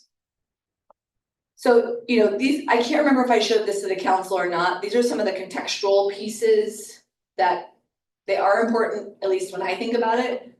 Because if you look at our crazy rate increase history over time, and particularly the fact that we had 10 years without rate increases. And if I use the data that came from AWWA, where they showed that most water utilities across the country had a 5% rate increase in the period of 1998 to 2023. If I apply that 5% rate increase, you know, it would put our bills at a much higher rate than we currently were at. And the rate increase, first of all, we would have had more money all along to do the stuff we should have been doing. And second of all, even if we still had to make this magnitude of a jump, it would be like a 44% rate increase over 5 years instead of 100%. Those are important contextual factors to me, but if you all are like, people are gonna wanna hear it, that's fine. I just wanted to make sure, you know, this is what the current rate projection looks like with taking the siphon out. There are still some other things, and this is where getting into that range could happen. So I'm sorry, you presented us with questions that was the first slide. You went through each of those questions. And you then just did a slide that seemed to get on to the first question. And then we moved. I'm just sort of confused about what you're looking for tonight from us to do in the context of what you? I'm gonna those were sort of primer questions. The same slides at the end, so that we can actually have the conversation, but now I'm gonna give you, putting some meat on the bones that I think is important as you consider those questions. So you want us to hold our feedback? I think so, if you can, I don't have a crazy amount of slides, I'm just trying to sort of lay out Yeah. the realm of possibilities that are there. Okay. Thank you. So we had listed, and again, we can come back to these, but actually let's see if I have this, maybe this is better. These are all the current affordability programs or mechanisms that we've implemented in 2021, if you recall. So one of the big things we did was the lifeline rate tier just on the water side. We used to just charge everybody the same across the board, and we actually came up with user class-based rates. And I'll go back to the table so you can actually see what those are, including charging people a slightly more for processed cooling water and for irrigation water. Most everybody pays the same amount, except if you're in those three single family, duplex, triplex. See, Coke is amazing. My thing's gone.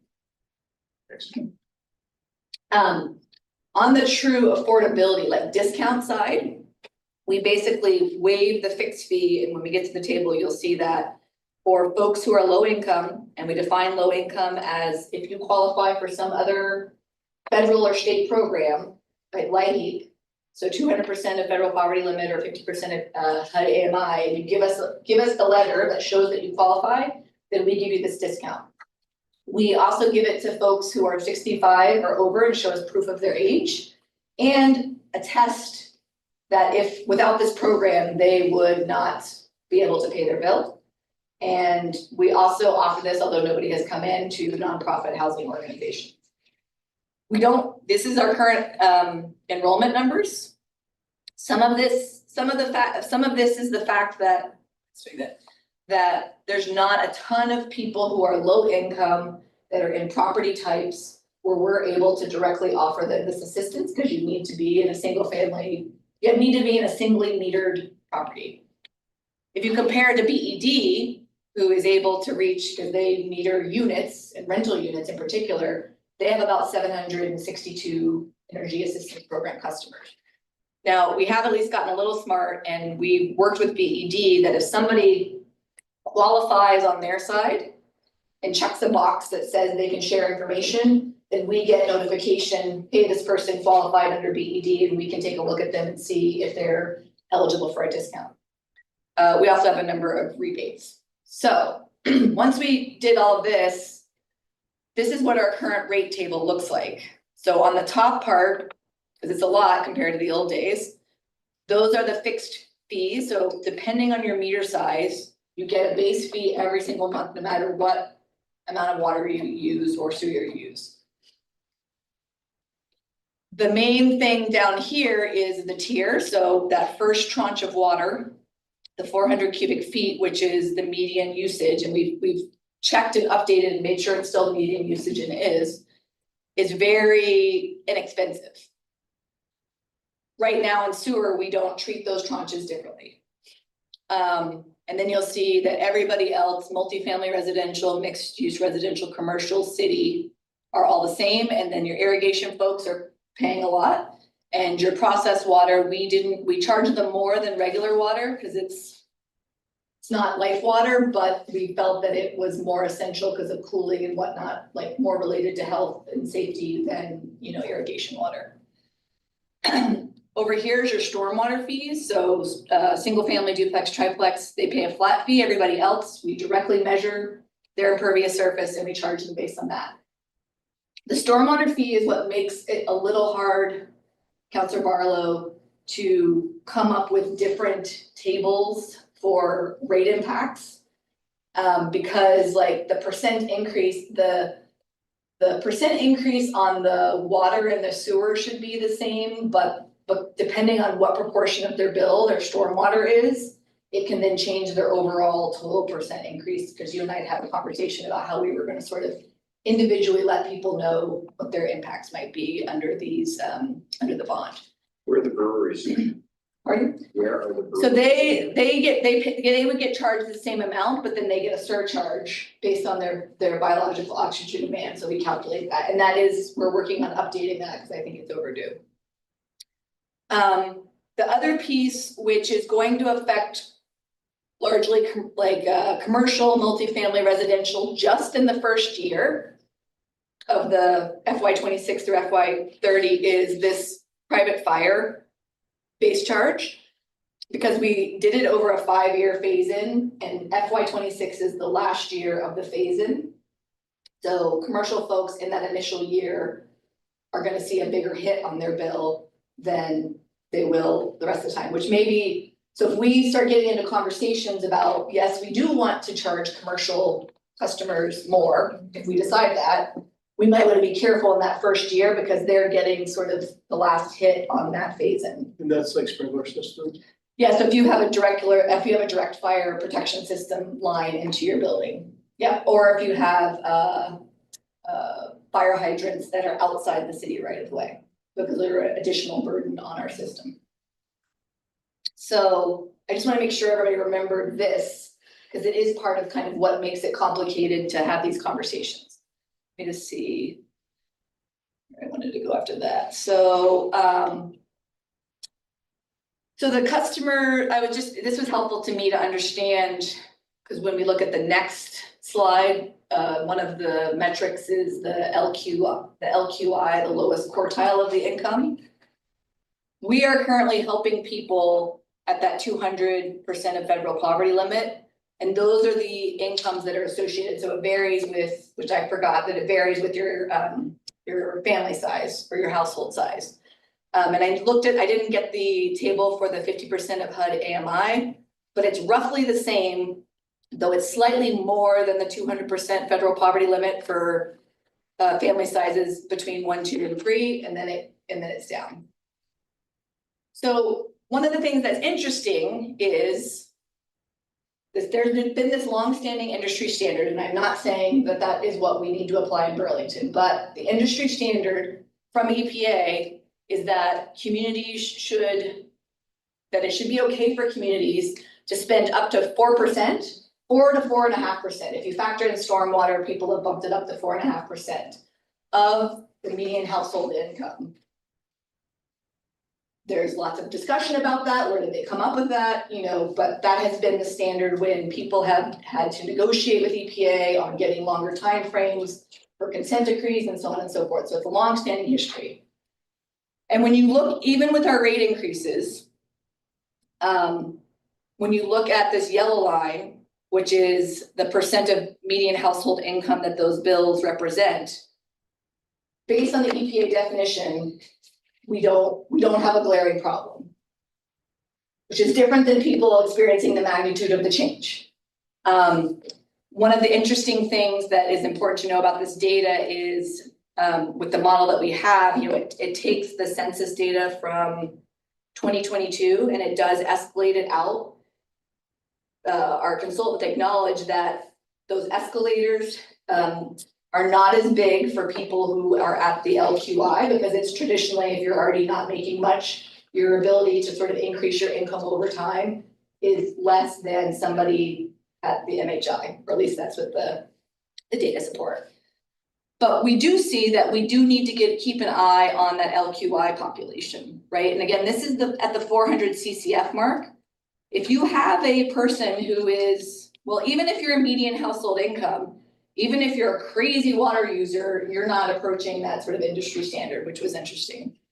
But certainly if you are at that lowest quartile, if you get into, even under today's standards, under today's rates, into heavy water usage, 700, 800, 900 cubic feet a month, you've got a big family, you could be in a problem. And certainly this graph is going to look differently for you.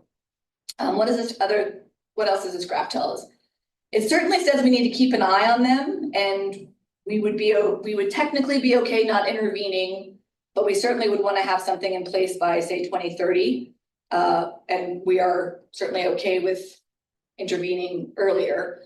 This is with the current discounts applied that we currently have today. So with the fixed fee waiver. If we wanted to help these customers more, we would have to implement credits or discounts on the volumetric portion. So here's where we need to talk, if you think this is an important thing to dive into. We understand that the industry standard, which was developed for the United States, may not be appropriate for Burlington, where we have other cost pressures, right? How much money somebody has in Texas versus how much money somebody has in Burlington could be very different. And there's a paper that I'm reading through, and our rate consultant has read through, and we're gonna try to use this other methodology. It's called the AR20, that starts to take into account some of these other factors like housing costs, tax pressures, cost of food, and so on and so forth. And if you think it's good to do, so that we're letting the data kind of drive the conversation about how much we turn the wheel and how much we modify rates versus just people's reaction, we think that could be valuable if you agree. It'll be a little extra work, but it might give us a better sort of benchmark for comparison. This example would be if we wanted to get into creating those sewer tier rates. So not looking at future rates, but even just looking at FY25. If we implemented a tier, and not even really what I would consider a severe tier, so instead of everybody paying $7.28 per 100 cubic feet, no matter whether you use 100, 200, 500, you could shrink that first tier down to $6.25. But then if you use more than that, you're going to pay more. All of those dials can be shifted. And if you did just that light change, the impact would be that all other customers treat the commercial as all other customers. They would have seen a 3% rate increase, right? So we could decide that, yes, it is tolerable for commercial folks to pay more than residential folks.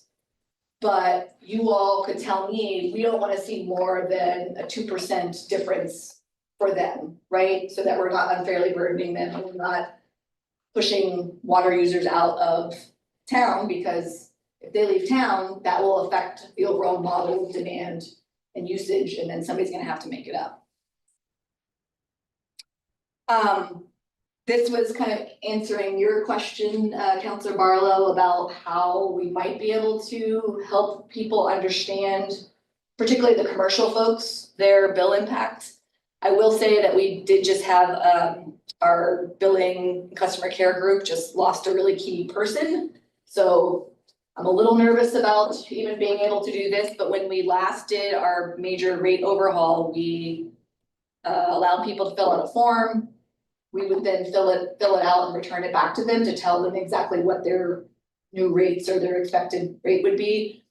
When we did it, I think Jeff said we got like 60 requests overall. And we think that might be a better place to put our effort than us trying to come up with some crazy database programmatic thing where we would do what you wanted, which I would love. He wanted us to be able, people to just put in their account number, and then it would sort of spit out what their bill would be based on their customer profile and their customer usage. Totally would love to have that. I just don't know that we're unfortunately as sophisticated to be able to like push a button and do that. But I wanted to show you at least what we had done in the past.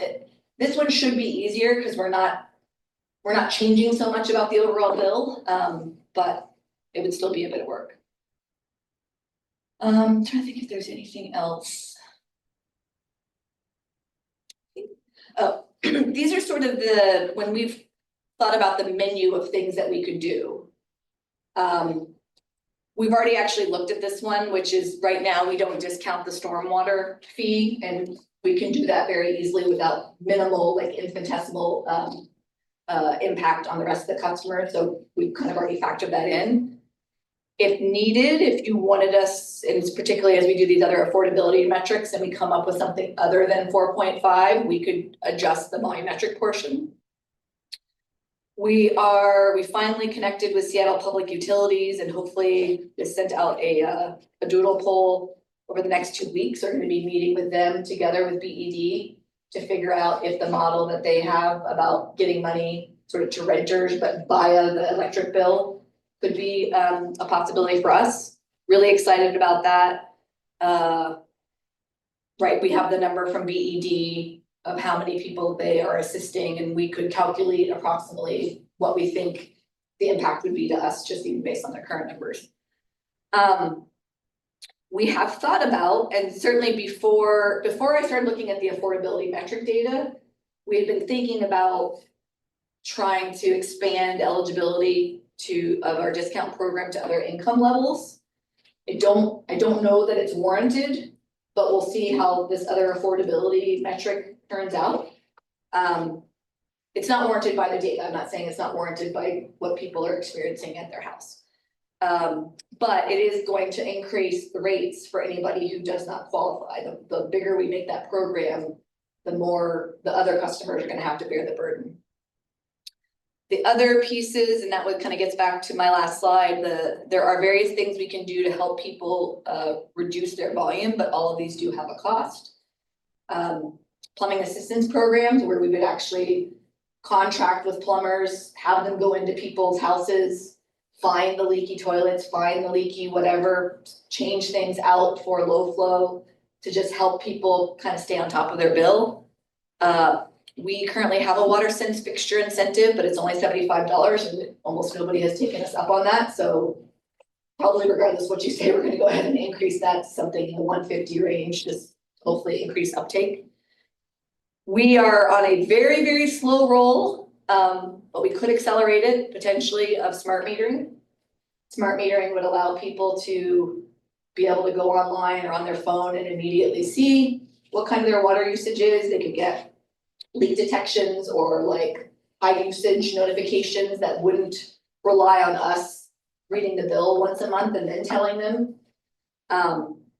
We have one sort of receiver at the top of UVM. There's money in the budget this year to put in a second one, and then in order to get good coverage of the city, we would need a third.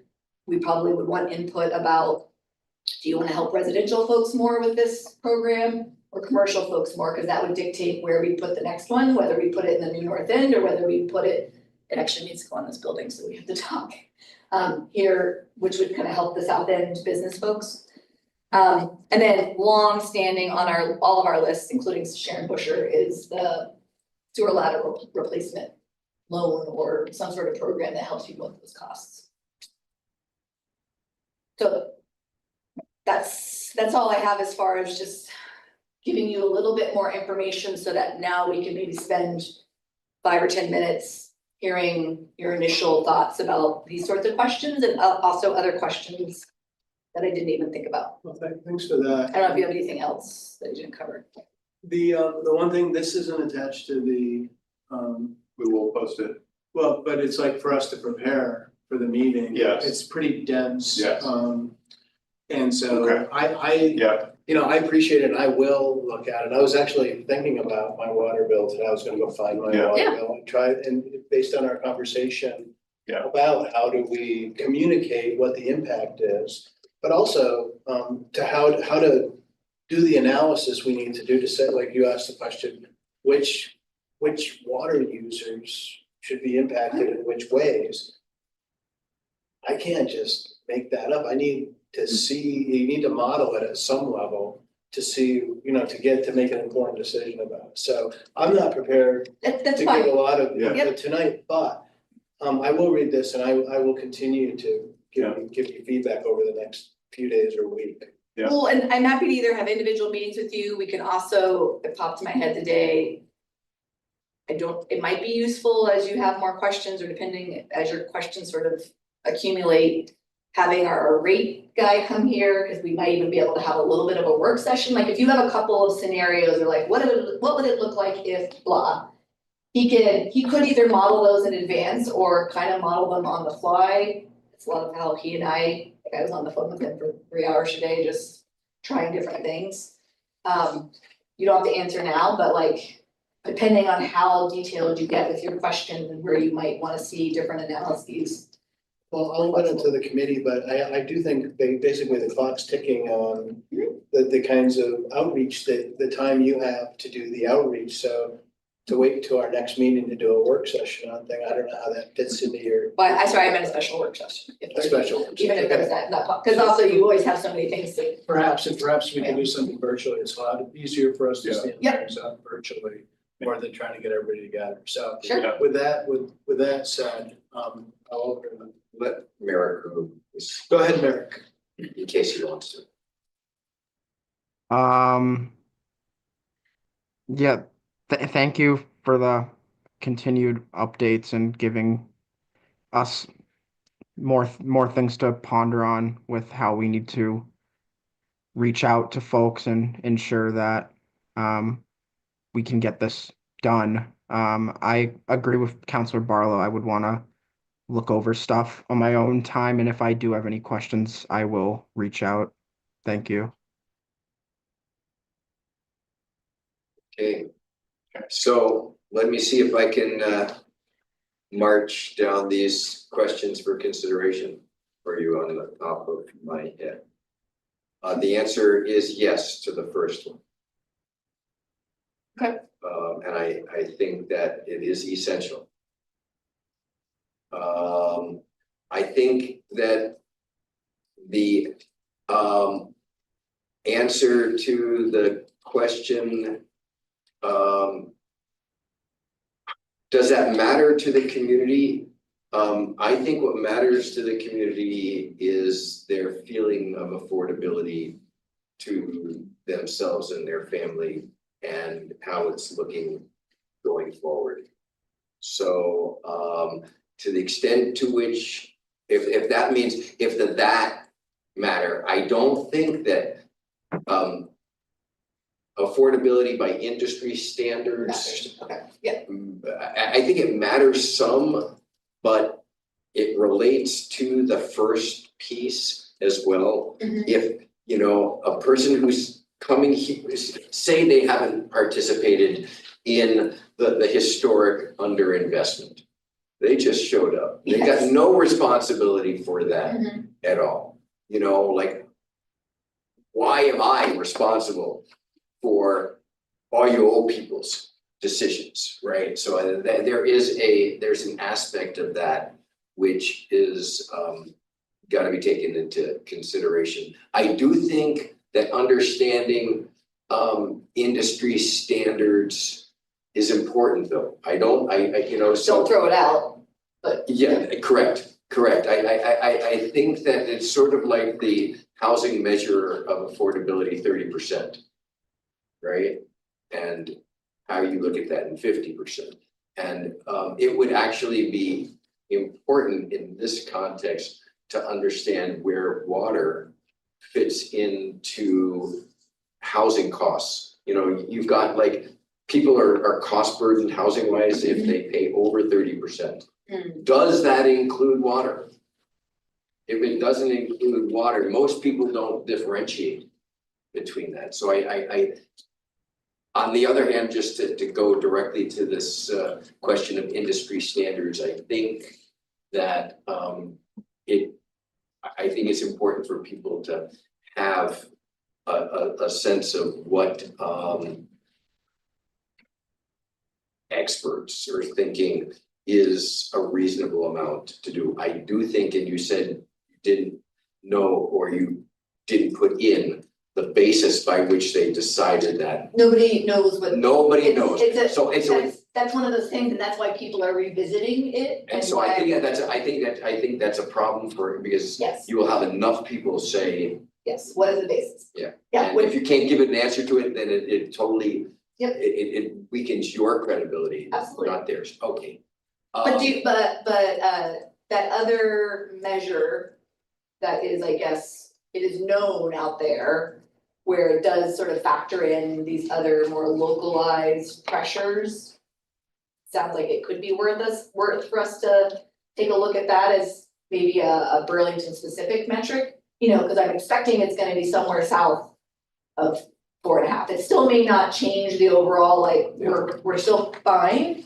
Yep. But at least it, I think, has more credibility as somebody who lives here and knows how expensive it is to factor those other things in. And I think that particularly for higher income people, it's important for them to see. So yes, For them to see that even though it looks like a lot of money. It feels it's like a lot of actually money, not. yes, Okay. but it's totally reasonable. And, you know, if you don't have clean water, then you got really serious problems.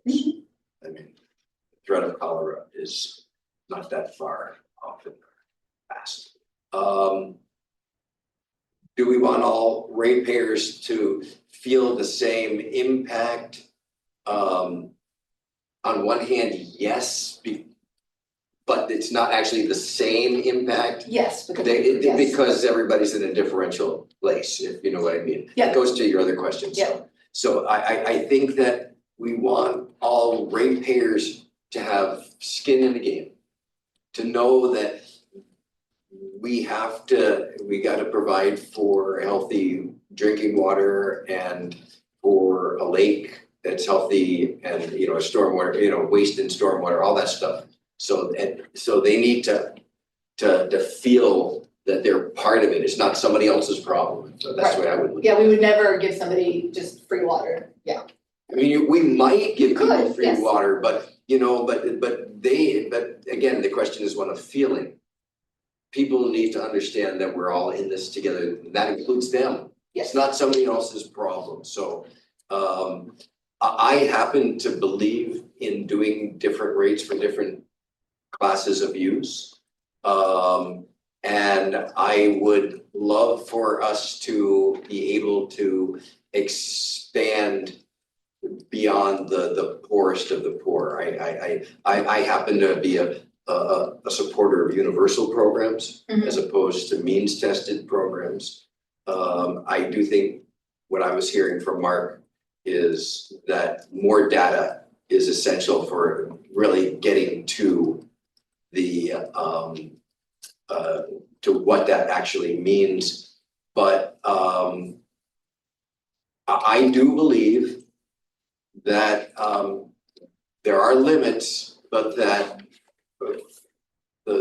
I think a very big majority of people want to make sure that everybody can afford to have clean water and have proper wastewater and stormwater. So, and that if people can't afford that, that those that can do it. There are limits to that, and it's not everybody. So, you know, I mean, and it's not necessarily, I mean, I would think maybe even 20% would say, forget them people. I don't really care. Yeah. You don't like it, move or something, or not even just do that, and instead do say something else. So how do we, because I've struggled with that, if the metrics come out as they are trending where there isn't an affordability problem right now, how do we decide who gets help and who doesn't? You know, who decides that it's the 30% or the 40%? So the problem, I think, goes back to what I was saying in terms of that Burlington metric. Because people who are severely housing cost. Yeah. This metric doesn't really. No. So recalculation. So you've got, yeah, you're sort of like looking at it, I think, in a more holistic way. Because that's what people do. At the end of the day, I got, you know, I'm getting Social Security, how much do I got in and what do I gotta pay out? And then I get to choose between medicine and food.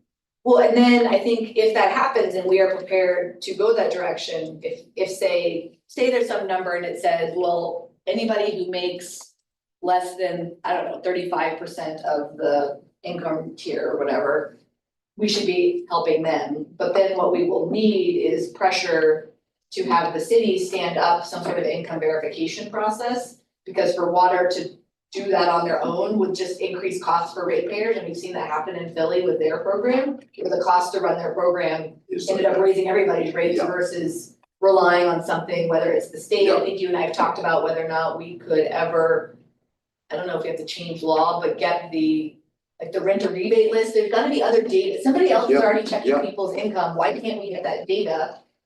Sure. Type thing. Yeah, no, I mean, I think that those are legitimate questions, and they, you know, it may be sequencing is the way that we're dealing with this stuff too. so that there's the real commitment to do it, but it can't be done on day one. It goes to, in a way similar to the commercial that you were talking about The with phase fire. in of the, yes. Yeah, so And which I support, yeah. by the way, that, you know, not dinging them twice, the Yes. end of the thing we're doing and then this, so.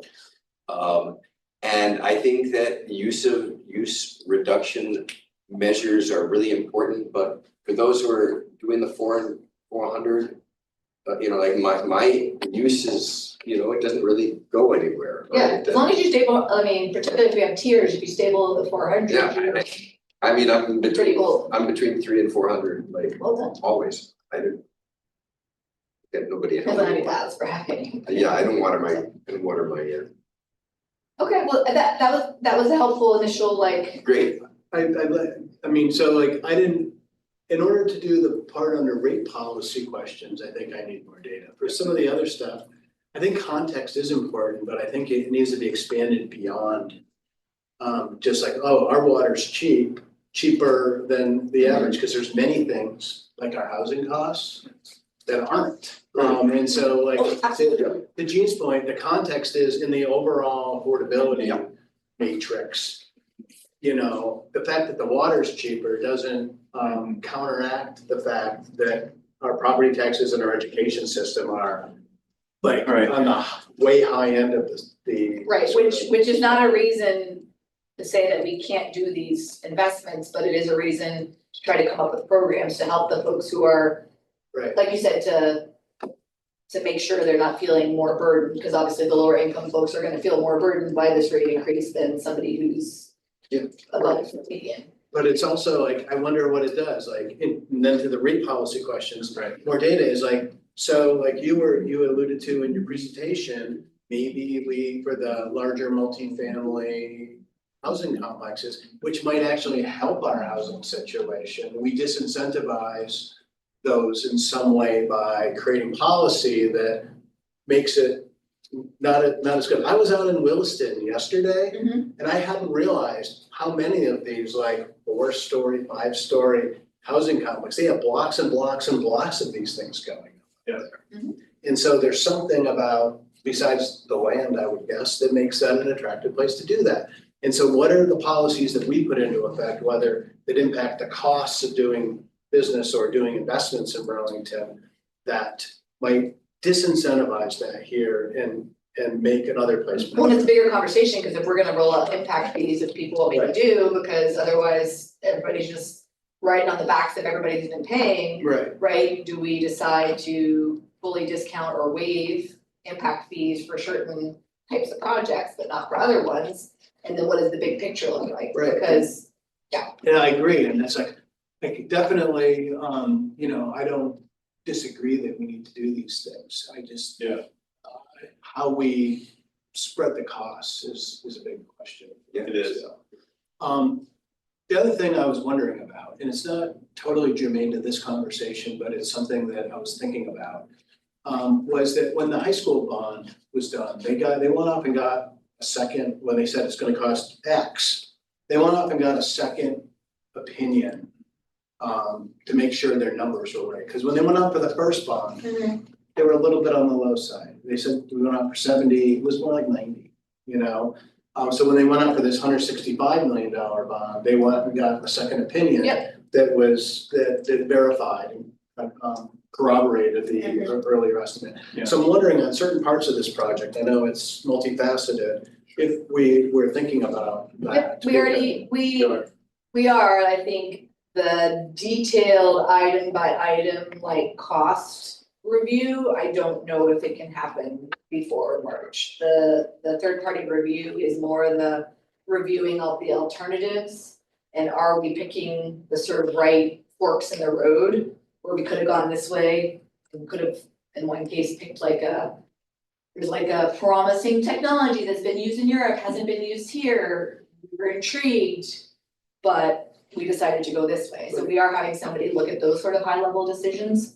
But like on the big one, like the 187 million for wastewater. Because 178, 178, so it's I like don't- that one, could we carve out? well, and but it's hard, and I keep trying to remind people this, and we're gonna shrink that number as much as we can. I'm still having people go through the scope and be like, legit, is there anything on here that could wait, even if it's a couple million? We're still having, I hope to be able to reduce the rate impact number, or at least have that bracketed range be in a better realm, than just being able to say 107, before we come back to you all in January. But I guess if we go out for a bond and it passes, right? We can, again, still have to keep coming back to you. We're not gonna come back to you without all of that work done. We're not gonna pull and start paying interest on a big bond if I don't need all of the money. So some of that work, there isn't necessarily time to do that detailed level review before the bond. Did they do it before their bond or just before they actually bonded? I can't recall. I think they actually did it after. Before they actually pulled the bond. Actually, I don't remember. I don't know the answer to that. We'll have to But comment it- that. Right, they obviously couldn't do detailed design until they got the bond to pay for the. And there is contingency in that number that we've been given because we are seeing things all over the place, and so like. Hope that somehow, even if that is the number when we actually go to bid, that it's less, because a project of this size is going to attract a much different contractor than the ones we've been fighting with others to try to attract. Like, we only got one bidder for this, our headworks project. And it was higher than the engineer's estimate, but we extended the bid time period. We couldn't get anybody else because even though it's 12 or it's ended up being $15 million, it's not big enough to get somebody like a Penta or whatever from somewhere else in New England. But for that size project that we're talking about, just like I suspect the Burlington High School, like, I don't think, is that a local firm? It is. It is, or is it Peaceful, but did they pull other people? I don't know. Well, do construction, I don't know. So, Yeah, look, Okay, but keep chewing on it, and like I said, we can either schedule individual meetings, like as you start to formulate the exact data of like the question that pops in your head that then you need us to go calculate something. That's what we're here for, and we can run infinite scenarios. I'm just trying to not run infinite if you all have specific things. So I'm gonna start with getting that other affordability metric, and then I can, as long as I send it to you all, but you don't, if I blind copy you, so everybody's getting it right. But not all at the same time. They can get the information as long as we don't start chatting. Okay. and then the other piece is, Megan, is just, we can get the scope of work of what we're thinking about for this third party review to you, so you can see the kind of approach we're looking to take. great. So that'd be good for tonight, and this will Yeah. be posted with the meeting material for our review. I will look at it and I will have additional questions for you. Not a problem. I apologize for not having. So is there anything more on this item before we move along? Thank you for the input you were able to get. I really appreciate it. Thanks, Megan. Then I'm gonna go ahead and close this item and move on to GMT update and special assessment. Is Clayton still with us? He is going to join us remotely. I told him, given the length of these two items, that he should go home and dial in, so, He's here, he's. yeah. There he is. Just figured we'd take care of Yeah, makes sense. folks. There he is. Hey, everybody. Hey, Glenn. I would like the minutes to reflect that thanks to Chapin, I was able to fold my laundry while listening to the discussion. Thank you very much, Chapin. You know, Chair, given the hour, I mean, the reason that Clayton and I had talked about putting this on was really to focus. We've talked many times about the overall financial picture, but there is a special assessment proposed for the city of Burlington that I think would be good for Clayton to quickly provide an overview and answer some questions. Given that this is an atypical ask beyond the base service and the ADA service that we pay for annually. So thank you very much for that introduction, Chapin. And so, yeah, one of the things that I don't like about the job at GMT is having to raise our assessments. And which means coming to folks like you and saying, hey, I know that you're facing financial difficulty just like we are, but I'm going to need additional funds from you. So this past week, we sent out our annual draft assessment letters that go out in typically in November each year. And it includes some items that I wanted to let this group know about. And so first off, I wanted to let you know that that your overall assessment could be as high as 18.2% more than it was in fiscal year 26, going from 1.9 million to 2.2, just under 2.3 million. And so that's the overall. And the reason why it may be up to 18.2% is because we are asking all of our urban members for a special assessment this year. And so I regret that I was not here or not able to give you all much warning about the special assessment, because this really came out of a pivot that we made after the election results, the local election results.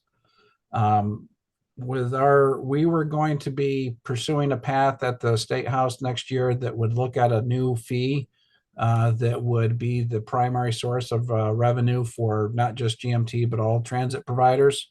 With the loss of the Democratic supermajority and with the governor's stated oppositions to new fees, it seemed like that relying on that was going to be a problem. And so the Board of Commissioners took a look at the special assessment again. We had considered it over the summer, and we kind of put it away because we thought that the special assessment was problematic to have one at the same time that we were cutting service. And unfortunately, the limitations of our special assessment are such that we have to apply it in the same proportionality that we do our standard fixed route assessment. So that doesn't really give us the opportunity to go to a community and say, hey, we're cutting a lot of service in your community, so the special assessment for you all will be lower. Because of that, we have to use the standard proportionality. And so what the board approved was asking for all of their members to willingly provide an additional special assessment of $308,000. The funds would go towards, not towards service, but towards costs to help us meet this moment. The biggest portion of that would be $240,000 that could be used for a driver buyout.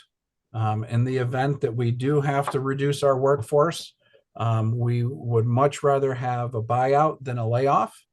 A layoff would require us to lay off all of our part-time drivers first. And they are our most financially efficient workforce. And then we would lay folks off in seniority order, which generally means that the folks that have just joined the organization would be laid off first. And one of the concerns that we had is that we know that many of our existing drivers are approaching retirement age, and we didn't want to lay off our junior staff, have our drivers retire, and then struggle to find replacements when people were perhaps soured on the idea of coming to work at GMT because we had a layoff. So that would be the 240,000 of that 308. 50,000 is what we're anticipating for costs associated with assessment reform to work on a new assessment methodology that would give us more tools to come through situations like this. Our current assessment methods for fixed route were established in 2008, and they're pretty rigid. And then lastly, it would be $18,000 to cover half of the cost of representation, essentially getting the decreasing group to help us at the State House with telling our story and making sure that when we are interacting with the legislature that we get the best advice. And so that cost is being split between our urban and rural networks evenly. And so for urban, it would be 18,000, and that's how we get to the 308. So the proportion of that 308 that would fall on Burlington is 170,000. That's because Burlington has roughly 54% of that of the fixed route service, and that's the proportionality that that we need to use, as I mentioned before. And so we know that. So I apologize that that the special assessment for you all is going to be 170,000 at a time when you all are facing financial difficulties. The reason why I say that your assessment may go up 18% is because special assessments must be approved by all of the legislative bodies of our urban members. And so that means that you all could say no. And any other municipality that's an urban member, from you all, our biggest, to Milton, our smallest, could say no, and then the special assessment cannot be enforced. And so if there was no special assessment, then your overall assessment would end up going up at about 9.4%. And that would be from 1.9 million to 2.1 million. And so the special assessment language in statute is somewhat vague. It just says that it has to be approved by the legislative body of each municipality. And so it doesn't clarify whether that approval can be in say a budget that had the money budgeted into it, or if it has to be a separate motion. I think that I would prefer it be a separate motion, just so that it's very clear that it was approved. And I would imagine that motion would probably need, for Burlington, would probably need to be approved by the city council as a whole, unless you all have some delegated ability to approve things up to a certain amount. So that is the sort of the bad news when it comes to the special assessment. I also wanted to let you know that we made a change to our ADA assessment methodology. And part of that change is with what the discount is that we provide for ADA service. And so traditionally, we charge municipalities 50% of the cost of ADA service, and then we eat the other cost out of our other funds, whether that's fares, revenue, state funds, federal funds, mostly federal funds.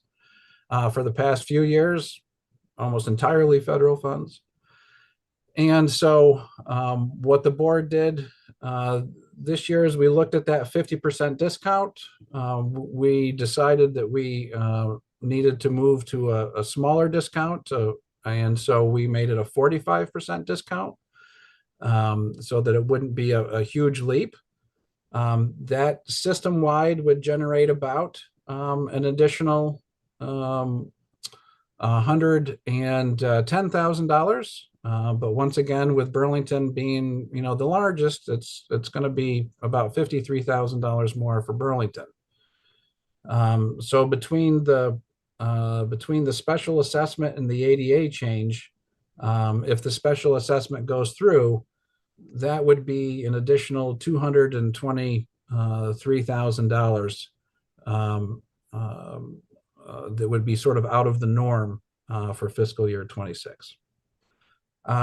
Getting to the simplest, which is the fixed route and capital changes, that went up 4%, and so that's a flat rate that the board set at their meeting.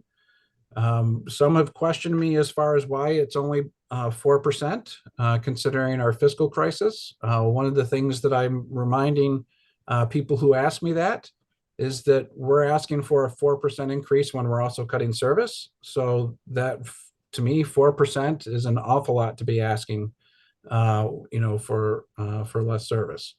And so I'm hoping that argument makes sense when I go back to the State House.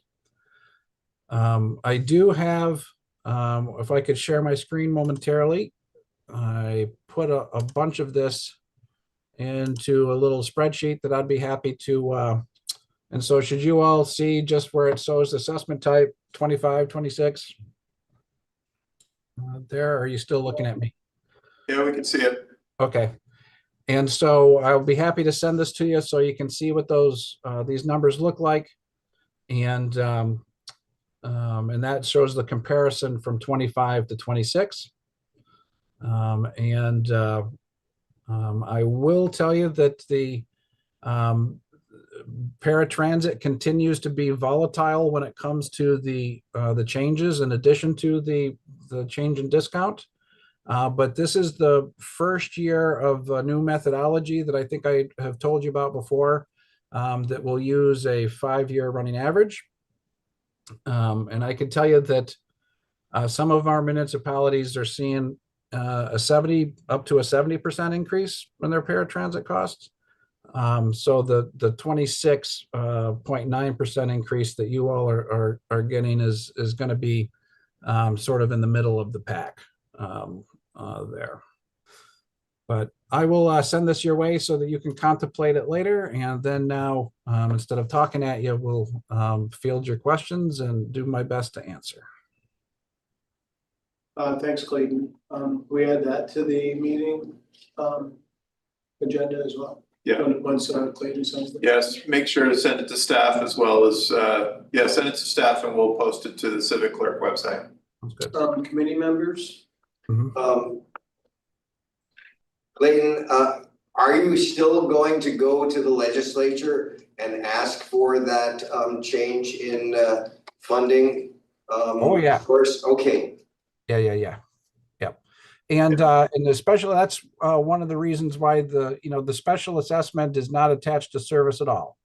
But it does mean that I can go in there and with a straight face and say that we've used our special assessment power, because that was used against us last year.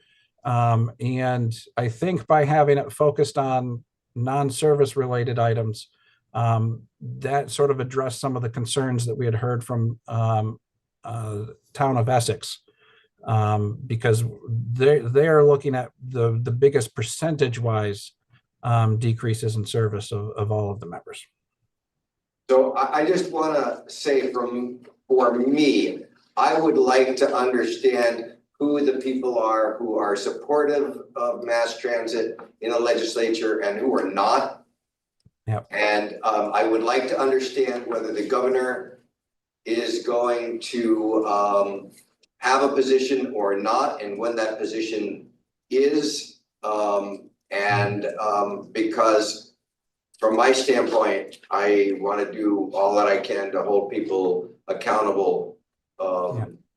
And so that would be very helpful, I believe, for more than just me. It's just a question of reporting on what really is and not letting people hide down underneath the gold dome.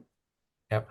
And to me, that's exactly why I'm so excited that we have other committees other than transportation interested in this, because I think it's going to be much harder for the transportation committee to kind of ignore this issue when they have some of their peers, coming to them with concerns. I will also say, unofficially, I've heard that the Agency of Transportation is going to seek additional funds for us. But of course, until the governor's budget comes out, we won't know where the governor stands on that. Thank you. Merrick, do you have anything? Nothing specific. Thank you for coming back to us, Clayton, as always. But yeah, no, I second Councilor Bergman's request for names. I think I'm very interested in, once the session opens, putting as much pressure as possible on the future transportation committee and the legislature at large. So yeah, thank you. My pleasure. Can I ask one follow-up? So Clayton, I think it would be helpful, and I'm not sure that it was in your interim report, but some sort of communication narrative that would explain, that you could share with us regarding what you're going into the legislature asking for. You know, just sort of laying out the scenario, laying out the needs, laying out the proposals, laying out the you know, the harms that are caused by the current situation. That would be, I think, very helpful. I know that we are talking to people about mass transit and the need, and everything that you can provide us that you would be providing to the legislators. If we can get that in advance, I am sure that we can get some people who are dependent on the bus to speak up. Yes. Thanks. And one of the things that I'll say that I've been very happy with is that, you know, like there was 230 pages of public comment in that report about the service reductions. And there's been a lot of folks that have expressed a willingness to come to Montpelier. And, you know, because the reality is that they're going to be able to tell a story that's far more compelling than I'm going to be able to. And so I do think that we will be able to get a lot of folks down there. And I just see that also as the way to apply pressure to folks who may not be, you know, super supportive. Great. Well, anything you can provide us in the month of December, I think would be helpful. I know the session doesn't start till January. Yeah. But thank you. And I can tell you that my next session with the Nick Racing Group is all focused about, you know, what is the message that we want to ask everybody to carry so that it will be consistent. Yeah. Perfect. Right, and I'll just reiterate a little bit of what Councilor Bergman said and say that we also have advocacy lobbying efforts in the State House, and this is one of our priorities. So it would be good for you to have a narrative that you could share with the mayor's team, I guess, probably. Yeah. And so they would be able to carry that message as well. Yeah. Absolutely. I'm sorry that I don't already have it. Well, you do have it. You told us all about it tonight. Yeah. But thank you again for coming on back and keeping us up to date on what's going on. Let us know how it can be helpful.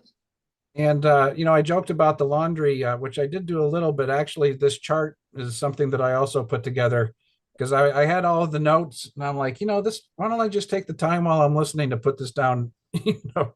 And so, so happy to add to the public record. Thank you for the flexibility and have a happy Thanksgiving, everybody.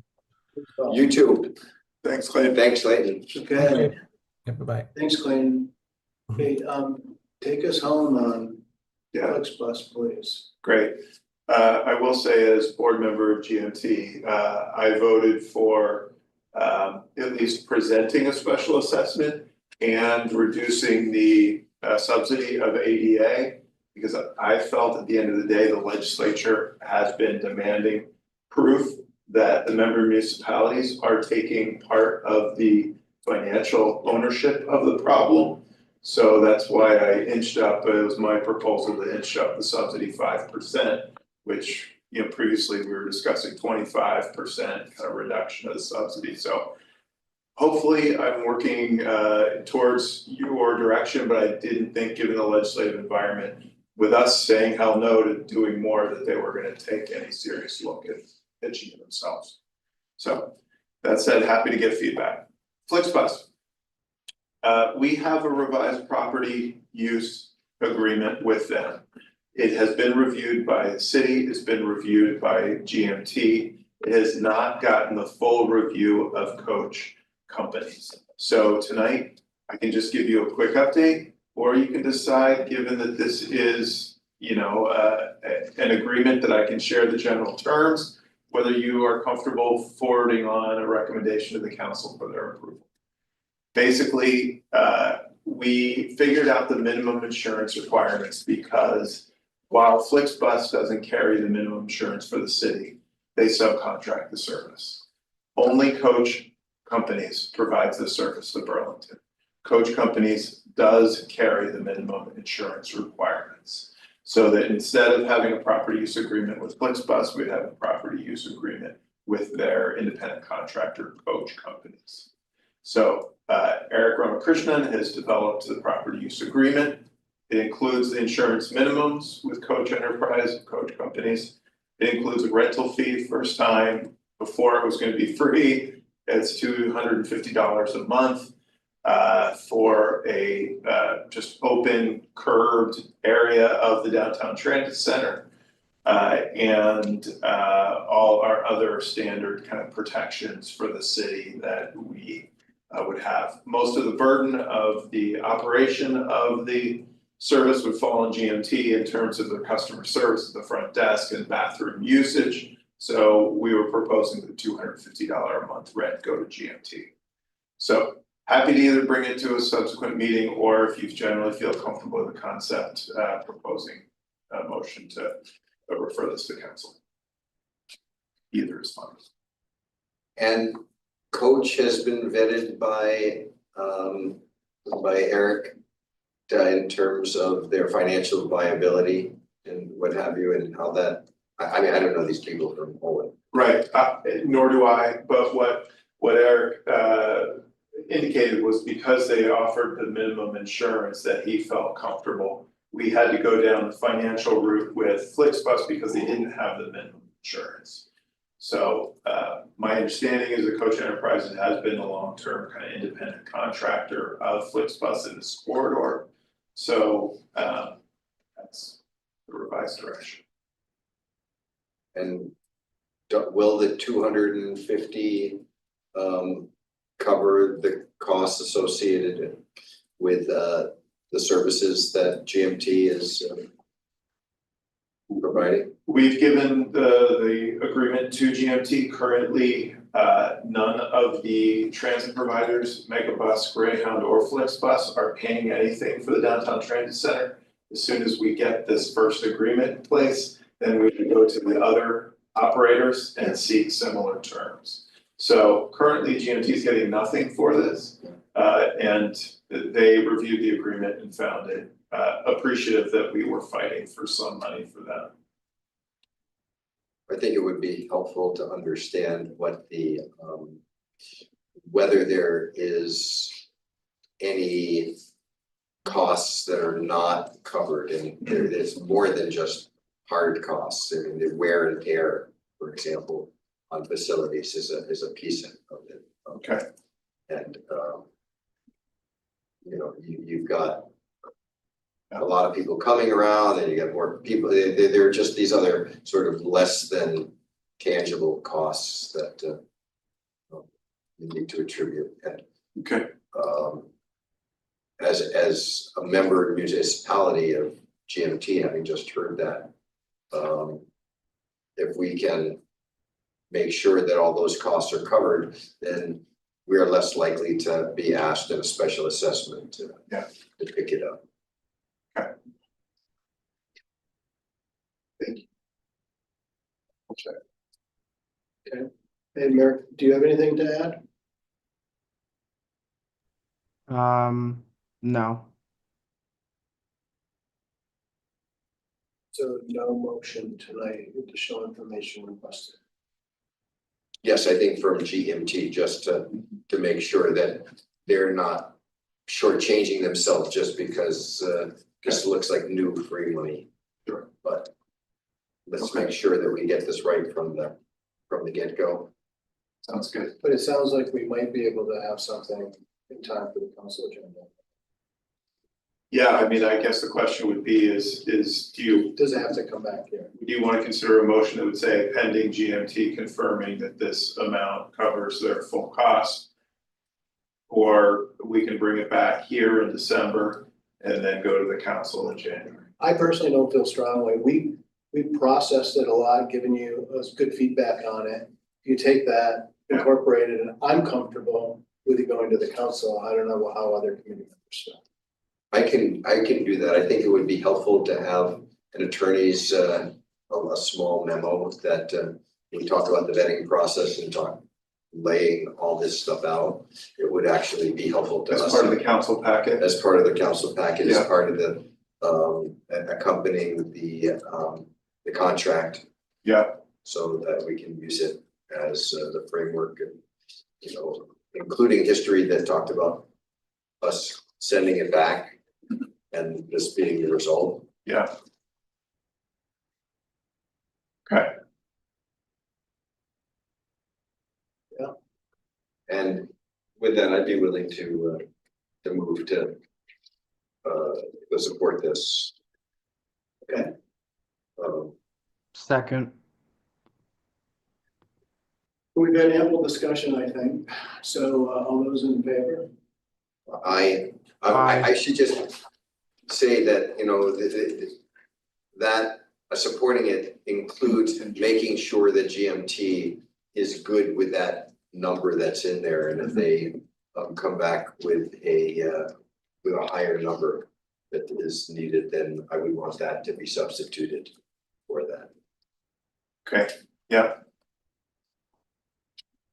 So what I have written down is the motion is to support the property use agreement in general form contingent on GMT confirming the operational cost burden of accommodating the interstate transit carrier. And a city attorney, a memo detailing the history and vetting process. Yeah. And you know, and a conclusion in terms of it being a contract that is reasonable and protective of the city's interest. Using my words, so it should so. So there's the motion. Shall we vote? All those in favor? Aye. Aye. There you have it. Great, thank you. I will work with GMT and Eric Ramakrishnan to carry that out. Do you have a director's report for us? Really that I will follow up with you all around, we are getting the written responses to your questions and requests for information on the Whiskey Bridge. And that we'll be following up with each of you to hopefully meet with you to kind of go over the answers and hear any further kind of issues you have prior to the December 16th meeting where we'll be bringing this. And then, thank you. Councilor Items? No, I'm too tired. My only councilor item is to express appreciation for your ability to find a satisfactory outcome to the Main Street closure. So I appreciate that. Thank you. No, I did with that. Yeah. I didn't speak because everybody said enough on there, but I did send you guys the follow-up email. Yeah. As for how we can. It is appreciated, and I will pass that along to staff as well. And yes, we appreciate your understanding of the complexity of the situation, and that a simple stop work was not really in the best interest of the city. So thank you. Next meeting, Yes. and our scheduled meeting, I think, is on Christmas Eve. And so that probably doesn't work for most. Yeah, probably will. So is there an alternative date that works for folks if we want? We had to do this last month. We ended up on our normally appointed date. I don't think we had one for. Yeah. Why do I have that? We have the I have a two on the 17th Of December? of December from Is that 4 to something- 5:30. Oh, we said we could go earlier, did we say? Does that work for you, Merrick? The 17th works. 4 to 5:30? Because I think there's because there's a meeting in here, it's like I think so. or something. Okay, yeah, if we already decided it, well Okay. then, I let's, think so, I think, I think- well, I have it in my calendar, It's so. funny, And I I believe- couldn't find it in the notes, but it's also in my calendar, so I think that we Okay. just, thank you. so, December 17th at 4 p.m. to 5:30. Yeah, Okay, so we have to fit our agenda into an hour and a half, and I will note that we were over 2 hours again. So we're trending in the wrong direction for our 90-minute target, just FYI. that was very clear that we were going to be way over. I know, last time I knew, and I didn't appreciate it, but I'm just I gonna, didn't think we were gonna be over this time. I didn't either. But we were. So it's much better You just have when to I'm, put when the- I'm, when I'm on. When I'm on remote, then I know. Will you be on remote on the 17th? No, I won't. Where, guys, you? I will. Do we need a motion to adjourn? Yes. I would. No, I'm just going to do it. take my prerogative. Adjourn us, because Okay. I don't have any additional business, so I'll adjourn us at There you 8:12. go. Thank you, Chair.